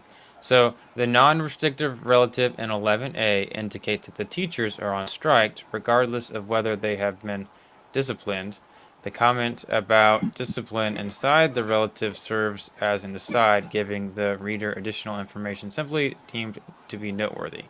Not so for the same information when presented in a restrictive relative as in 11b. In this case, the teachers can only apply to a subset that is established by the relative, that is, of all potential teachers, only those having previously been disciplined are on strike. Correct. Crucially, for our discussion of Genesis 1:1, the examples in 11 demonstrate that while we can achieve a restrictive reading with any of the English relative strategies, who, whom, that, and an unmarked, we cannot achieve a non-restrictive reading for relatives introduced by that or for an unmarked relative. Now consider the Hebrew relatives. So, watch yourself lest you forget Yahweh who brought you out of the land of Egypt. And then we have, and he divided. Oh, this is going to be difficult. Okay. Yeah, I know. It's okay. All right. That's not going to be easy. All right. Yeah, we'll just skip that part. Okay, so two observations based on these three examples are relevant. First, the relatives in 12 establish that biblical Hebrew, like English, utilizes a semantic contrast between restrictive and non-restrictive readings for relative clauses. And then you say that most, but not all, languages of the world contain the restrictive, non-restrictive contrast. So it is necessary to establish this feature. Second, the examples in 12 suggest that, similar to English, a constraint on relative interpretation was operative in biblical Hebrew, and we can achieve either restrictive or non-restrictive readings when the relative clause is marked, but only a restrictive reading for unmarked relative clauses. Okay, so yeah, can you explain the first one there, and then the second one that he's trying to say? Yeah. So I think that what Holmstedt is saying is that it's possible to have marked relative clauses and unmarked relative clauses that follow a nouning construct. He is saying that when it is a marked relative clause, you have to determine from context whether the relative clause is functioning as a restrictive or a non-restrictive way. But if the relative clause is not marked, when a relative clause is not marked, it can only be restrictive. Wow, okay. So if an unmarked relative clause can't simply be providing some helpful background information that you'd like to know. It's providing information that separates the head noun from other head nouns. Mm-hmm. Yeah. Okay. Okay? Does that make sense? Yeah. Perfect sense. Okay. Okay. So, and that was one. And did you talk about two yet? Well, that was one. That was one and two, because Okay. the clause at the end of that paragraph, only a restrictive reading for unmarked relative clauses is the difference I think he is making. Okay. When the relative clause is marked, then the reader is going to depend on context as to whether it's a restrictive relative clause or an unrestricted relative clause. But when it's unmarked, when there's no asher in the clause, then it has to be restrictive. It has to be providing information that separates the head noun from other possible examples of the head noun. Yep. And why that is important, we're about to find out right now. So, why is the issue of restrictiveness salient to the analysis of Genesis 1:1? The restrictiveness of a relative clause relates to the identifiability of the referent of the head constituent. If a relative clause is restrictive, it provides information about its head that is necessary to identify the exact referent. A non-restrictive relative presents additional information about its head that is not crucial for identifying one particular referent. So once again, he's using some complicated words. Could you translate that for us? Yeah, so I'm going to skip ahead in your article to number 3. Okay. What Holmsted's going to argue that Bereshit is in construct with an unmarked relative clause, and I agree with him on that point. Because it's an unmarked relative clause, that means that it has to be a restrictive reading. It can't be non-restrictive, just providing some extra helpful information. It's non-restrictive in the sense that the beginning that's being talked about is the beginning where God created the heavens and the earth. That implies that there may be other beginnings of other things that happen that are not in view here. So my understanding of this last part, marked with the number 3 in his article, is he's trying to make the case that the unmarked relative clause in construct with Bereshit is functioning restrictively. It's as if the author of Genesis 1 is saying this beginning, but not that beginning or the other beginning. It's this specific beginning when God was creating the heavens and the earth. Mm-hmm. That's what I think that he is saying here. Okay. And I think that if he goes further down, he says towards the end on page 65. If Reshit is the head noun of an unmarked restrictive relative clause, then Genesis 1:1 as a whole can serve only one grammatical function. It is a stage-setting prepositional phrase, providing a temporal frame of reference only for what follows. And he will conclude by saying it does not exclude the possibility that there are other beginnings, but they're focusing on this specific beginning when God began creating. Mm-hmm. Yep. So And specifically he back, says, yeah. sorry, I'm going to interrupt. I'm sorry Please to do. interrupt. On page 66, he says, the literary significance of analyzing Genesis 1:1 as a restrictive relative is that the syntax dictates by the very nature of restrictive relatives that there were potentially multiple Reshit periods or stages to God's creative work. The grammar of Genesis 1:1 points forward only. It does not comment about whether this basic creative event was unique or whether there were others like it. Grammatically, the introduction to Genesis simply indicates that it is this particular Reshit, as opposed to other possible Reshits, from which the rest of the story as we know it unfolds. Mm-hmm. And Yeah. that's the key thing that Holmstedt is trying to argue here. Yeah. So that's very important. That tells us a lot It is. about what's going on in the narrative of Genesis 1:1. Right. So specifically on this sentence, though, just for the audience, so if a relative clause is restrictive, so um, in this in context, Genesis 1:1, if it's restrictive, that would mean that it's giving us more specific information about when the beginning was, right? It provides information about its head that is necessary to identify the exact referent. So the head in this when God began to create translation, what is the head? Is beginning. Beginning, okay. So That's that's the he head. means the head. That means he's providing information about the head noun, hmm Provide and the information head about the head noun for noun. this is beginning. And it is necessary to identify the exact referent. So what is the what's being identified as the exact referent? Is the beginning when God created. Okay.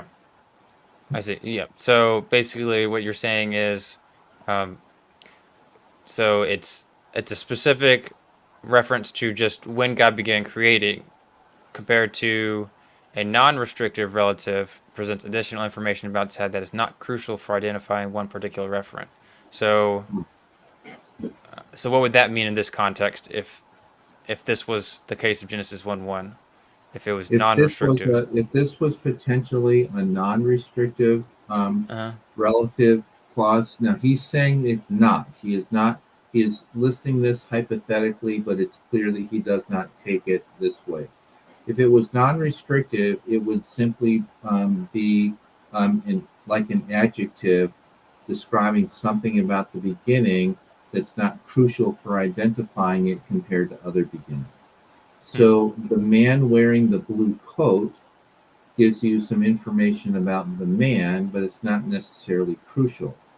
But if the police are there and this guy is accused of robbing the store, and someone says, "Well, the man, comma, with the blue coat, comma, walked in with a mask and then ran out to a car," then the phrase that's in the comma is narrowing down of all the possible men that might be the culprit. It was the man that was in the blue coat. That's the difference between restrictive and non-restrictive clauses. Restrictive clauses narrow the choice from Yep. a wide selection of men. The non-restrictive says, "Oh yeah, well that guy's wearing a blue coat," but it doesn't mean that there were 20 other men to choose from. hmm It's just the guy with the blue coat walked in and walked out with a cup of coffee. hmm So in our Genesis 1:1 example, there's a non-restrictive relative isn't an option, is it? Correct, because he's saying that when you have unmarked relative clauses, hmm a construct following a construct noun, the relative clause has to be restrictive. Gotcha. He Okay. says that it cannot be non-restrictive if the relative clause is unmarked. Gotcha. Alrighty. So with the three features of biblical Hebrew relative clauses that I have now discussed, that the head may be in construct, that the relative word may be covert, as in not there, and that both of these two strategies produce restrictive relative clauses, we may return to Genesis 1:1, a restrictive reading for the clause Bereshith bara Elohim et hashemayim wet haaretz. So that's just Genesis 1:1. You know, Mm-hmm. means that the receipt specified is not semantically absolute, but relative to the event provided by the restrictive relative clause. So when he means Correct. semantically absolute, he's referring to the beginning, the very beginning of time. Right.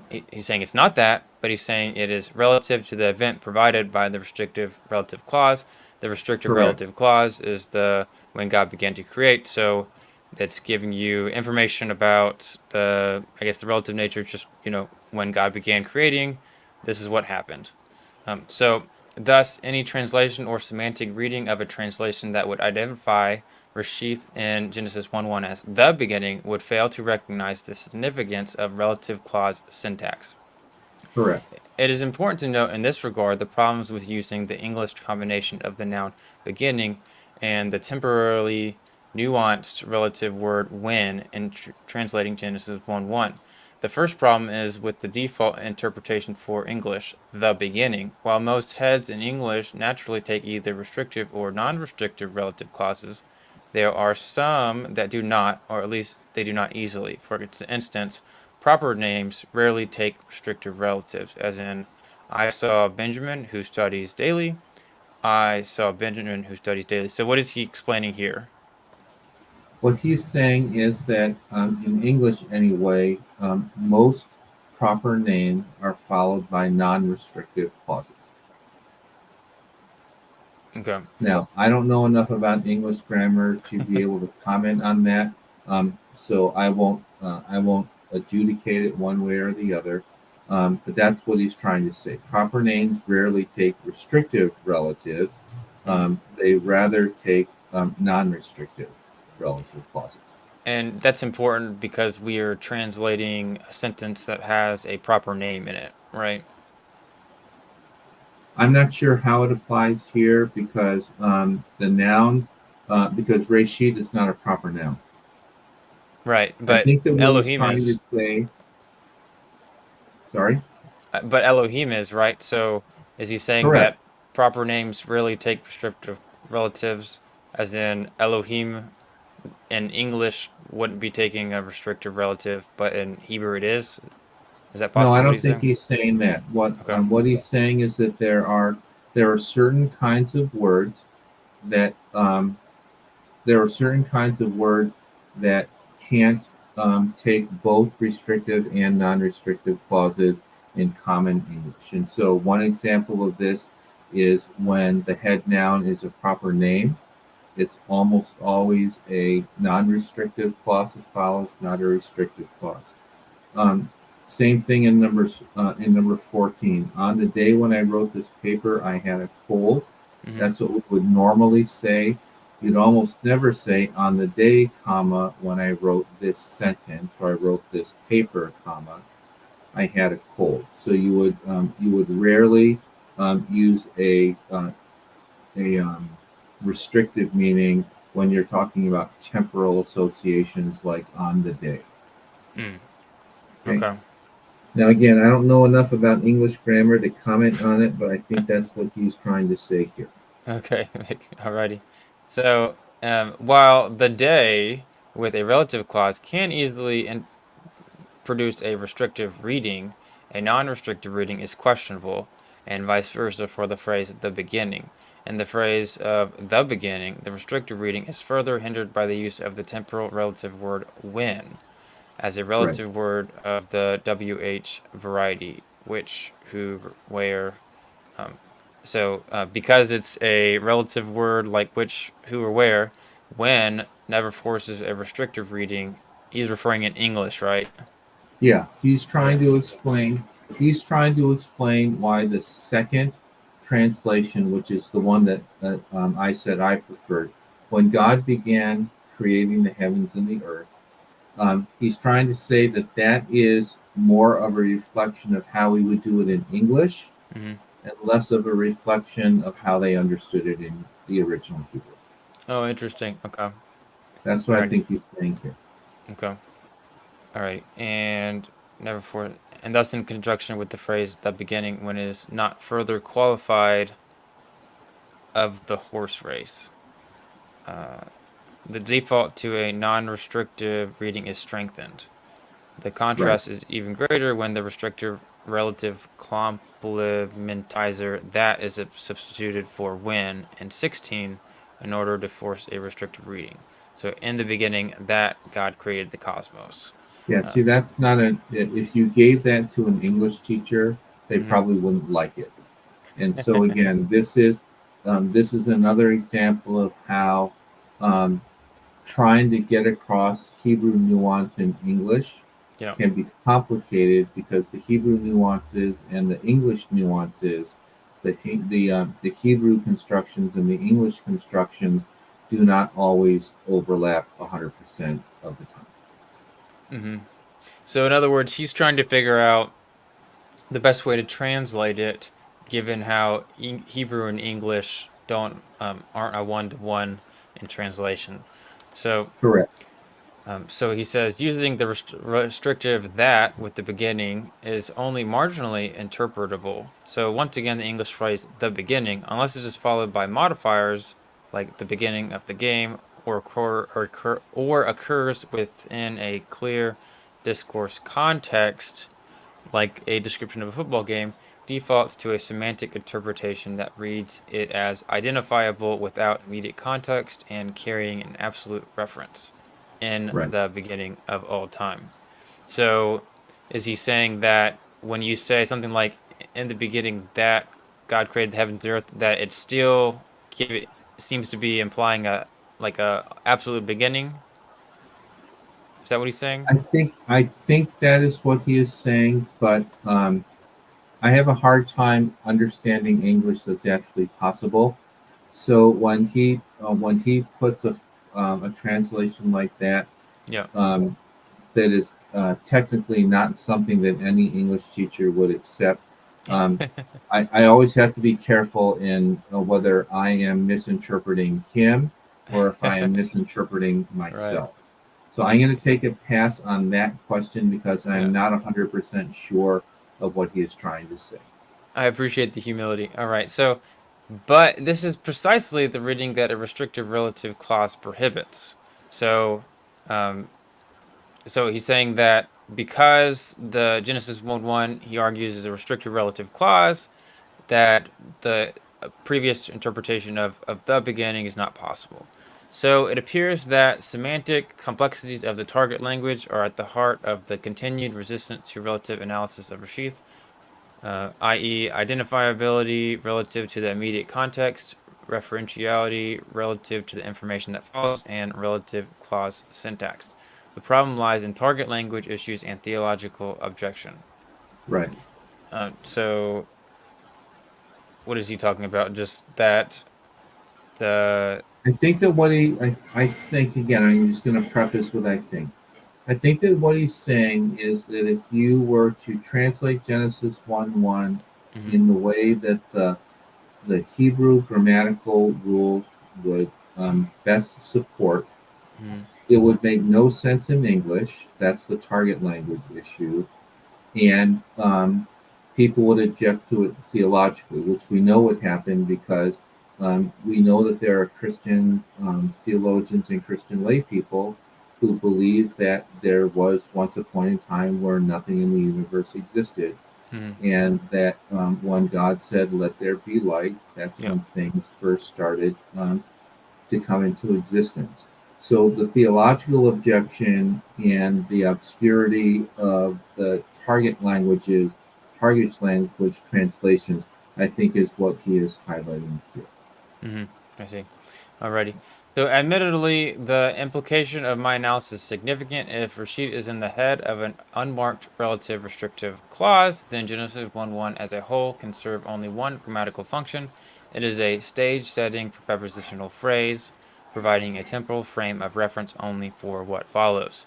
Importantly, the temporal reference is relative to the event provided in the matrix clause. So he's saying that you still have to figure out what the matrix clauses, either verse 2 or verse 3. So, Mm-hmm.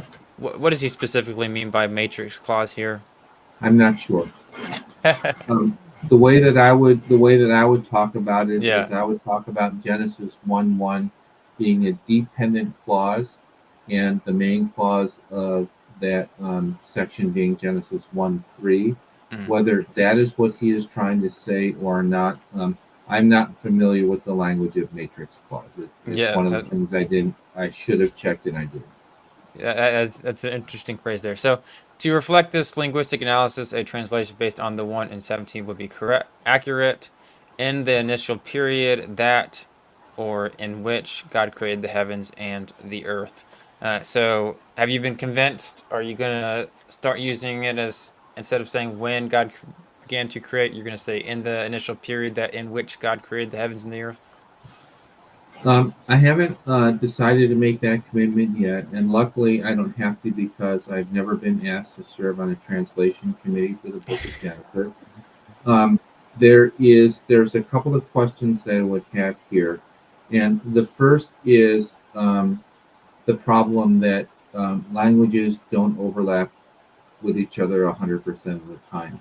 And so if a Hebrew phrase is translated as transparently as possible in English, Mm, does that mean it's a good translation or a bad translation if it overlooks some of the nuances that Holmstedt is talking about?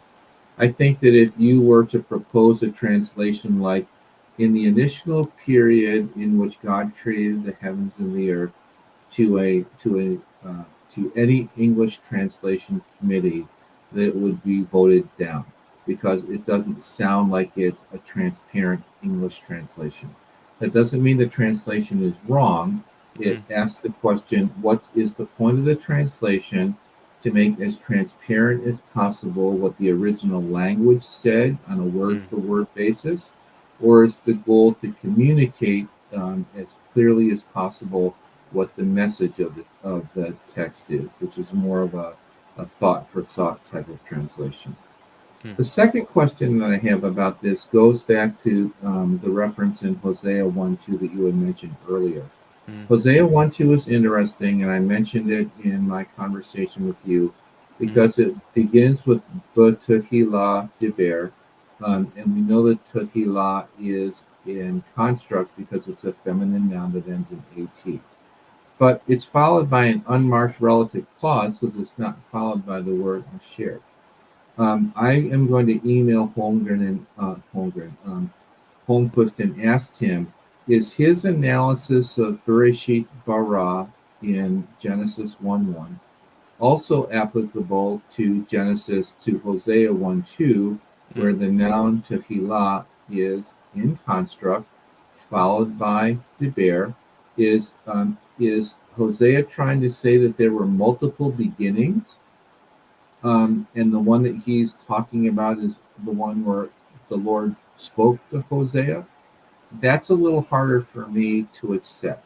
So before I make a decision uh, on whether I agree with the translation of Holmstead of Genesis 1:1, I need to find out how he wants to apply his model to Hosea 1:2, because again, you have a noun in construct mm, um, followed by an unmarked relative clause.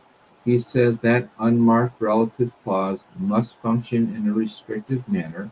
So mm, my question would be, how are we to understand that restrictive function of the unmarked relative clause in Hosea 1:2? Everything I've read about Hosea 1:2 treats that as saying um, the beginning of God's speaking with Hosea as kind of an absolute beginning, not this beginning as opposed to a different beginning that was 10 years earlier mm, or a different beginning that was 5 years later. It's this beginning when God spoke to him. And until I get an answer on that, I'm going to withhold judgment as to whether I would go with Holmstead in his translation of Genesis 1:1. He is, in my opinion, certainly right on the analysis of the phrase, on mm, his recognition that there's an unmarked relative clause here. I as I said in my previous conversation with you, that was the one thing I did not have until I read his article, and that put everything together. Whether I want to agree with him that the unmarked relative clause is always restrictive and never non-restrictive is really going to depend on how he answers the question of what a restrictive interpretation of Hosea 1:2 would look like. mm. But that I'm going to have to wait until I have time to email him the question and he has time to answer the question. Who knows when that will be? Yep. All right. Yeah. Well, maybe we'll put that in the comment section afterwards. All right. So, very last little bit here. So, the literary significance of analyzing Genesis 1:1 as a restrictive relative is that the syntax dictates by the very nature of restrictive relatives, i.e., they serve to identify their head over against other possible reference and define it, that they were potentially multiple Rashid periods or stages to God's creative work. Put another Right. way, the grammar of Genesis 1:1 points forward. It does not comment about whether this basic creative act was unique or whether there were others like it. Grammatically, the introduction to Genesis simply indicates that it is this particular sheet from which the rest of the story, as we know it, unfolds. So I did want to Right. ask you. So his paper as a whole, there might have been like one instance where it spent any time offering any type of evidence for like reading Bereshith as in construct, right? So he was mainly talking about the possibility and and what the restrictiveness of it, but like he wasn't arguing specific, like giving evidence. He didn't mention the other uses of Bereshith. Is that how you understand the article? So all of this relies on it being in construct, right? Yeah, but his point, and the point that I tried to make more explicitly, his point is that as the Masoretes have vocalized the word, Bereshit is in construct. There's no question about that as far as I can see. He didn't bother to go through the other four places where Bereshit occurs in Jeremiah, where it is always in construct. Mm-hmm. I did that because that's just the way I like to run my rabbits down, run my rabbit holes down. Is I got if it could be this, I got to check all the other places just to make sure that I have all of the options. Mm-hmm. He is saying, and I like I say, I don't know of any Genesis scholar that would disagree with him. Bereshit is written without a definite article. Mm-hmm. Therefore, it must be in construct. The issue is not whether it is morphologically in construct. The issue is whether it is semantically to be understood as definite or indefinite.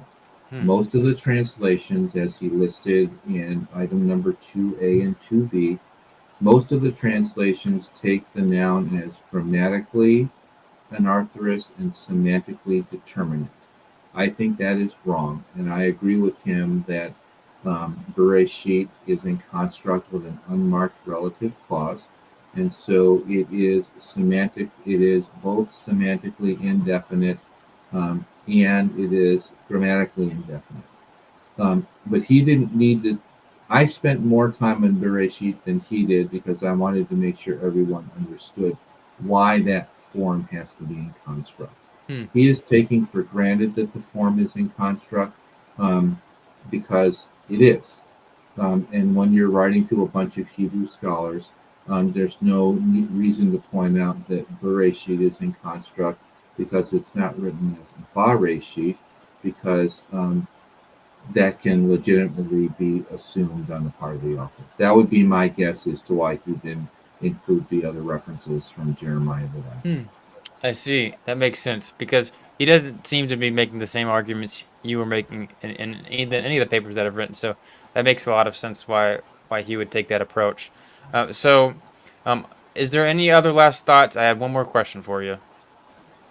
I don't have any more other than I'm going to email him and ask him how a restrictive Yep. meaning works in Hosea 1:2. Hmm. But it's a very dense, it's a very well done, very dense, and not easy to understand article for sure. No, not at all. All right. So there's one interesting question. So what is the effect of now the earth? So this isn't something I've really talked about on the channel. So Genesis 1:2, it starts with a not a Vav consecutive, but a Vav disjunctive. Right. And so that means, um, well, first, could you explain why some translations start Genesis 1:2 as now the earth was without form void, or sometimes they do and sometimes they Oh, just. yeah. Because in those translations, Genesis 1:1 is understood to be a dependent clause. So I translated it when God began creating the heavens and the earth. And then Genesis 1:2 is kind of like a parenthetical comment. Mhm. Now, the earth was formless and void, um, et cetera, et cetera, et cetera. In one way of reinforcing parentheses without writing parentheses Mhm. is to introduce it with a word like now or and or in the meantime or something like that. And that may be the reason why some translations translate the word, that first vav conjunctive, as a now instead of as an and. My preference would be to do it the way that I think I've seen other translations do it in the past. When God began creating the heavens and the earth, dash, the earth was formless and void, etc., etc., dash, then God said, let there be light. Because the dashes would indicate that that verse 2 is a side comment, a parenthetical comment by the author. You could put in parentheses also, and that would work. But my literary style prefers dashes to parentheses. Yeah, Does that kind of explain it? yeah, that explains it. I just wanted to say NRSVUE goes, Mm-hmm.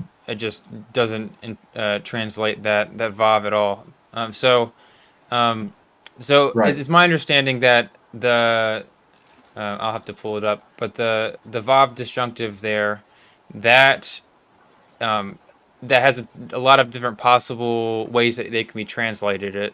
And it's just dependent on the context, right? Well, partly yes and partly no. If you can bring up Genesis 1 2 in your Blue Letter Bible, um, Will Bible Hub work? there's that Bible Hub, whatever it is. I, and I don't use these websites as often as some people do. You see where in Genesis 1 2, Mhm. um, in Hebrew, the first word is a vav conjunctive, then it starts with a noun, haaretz, and then it's followed by the verb hayatah. See, that's not the normal way of constructing verbal clauses that are in narrative sequence in Yep. Hebrew.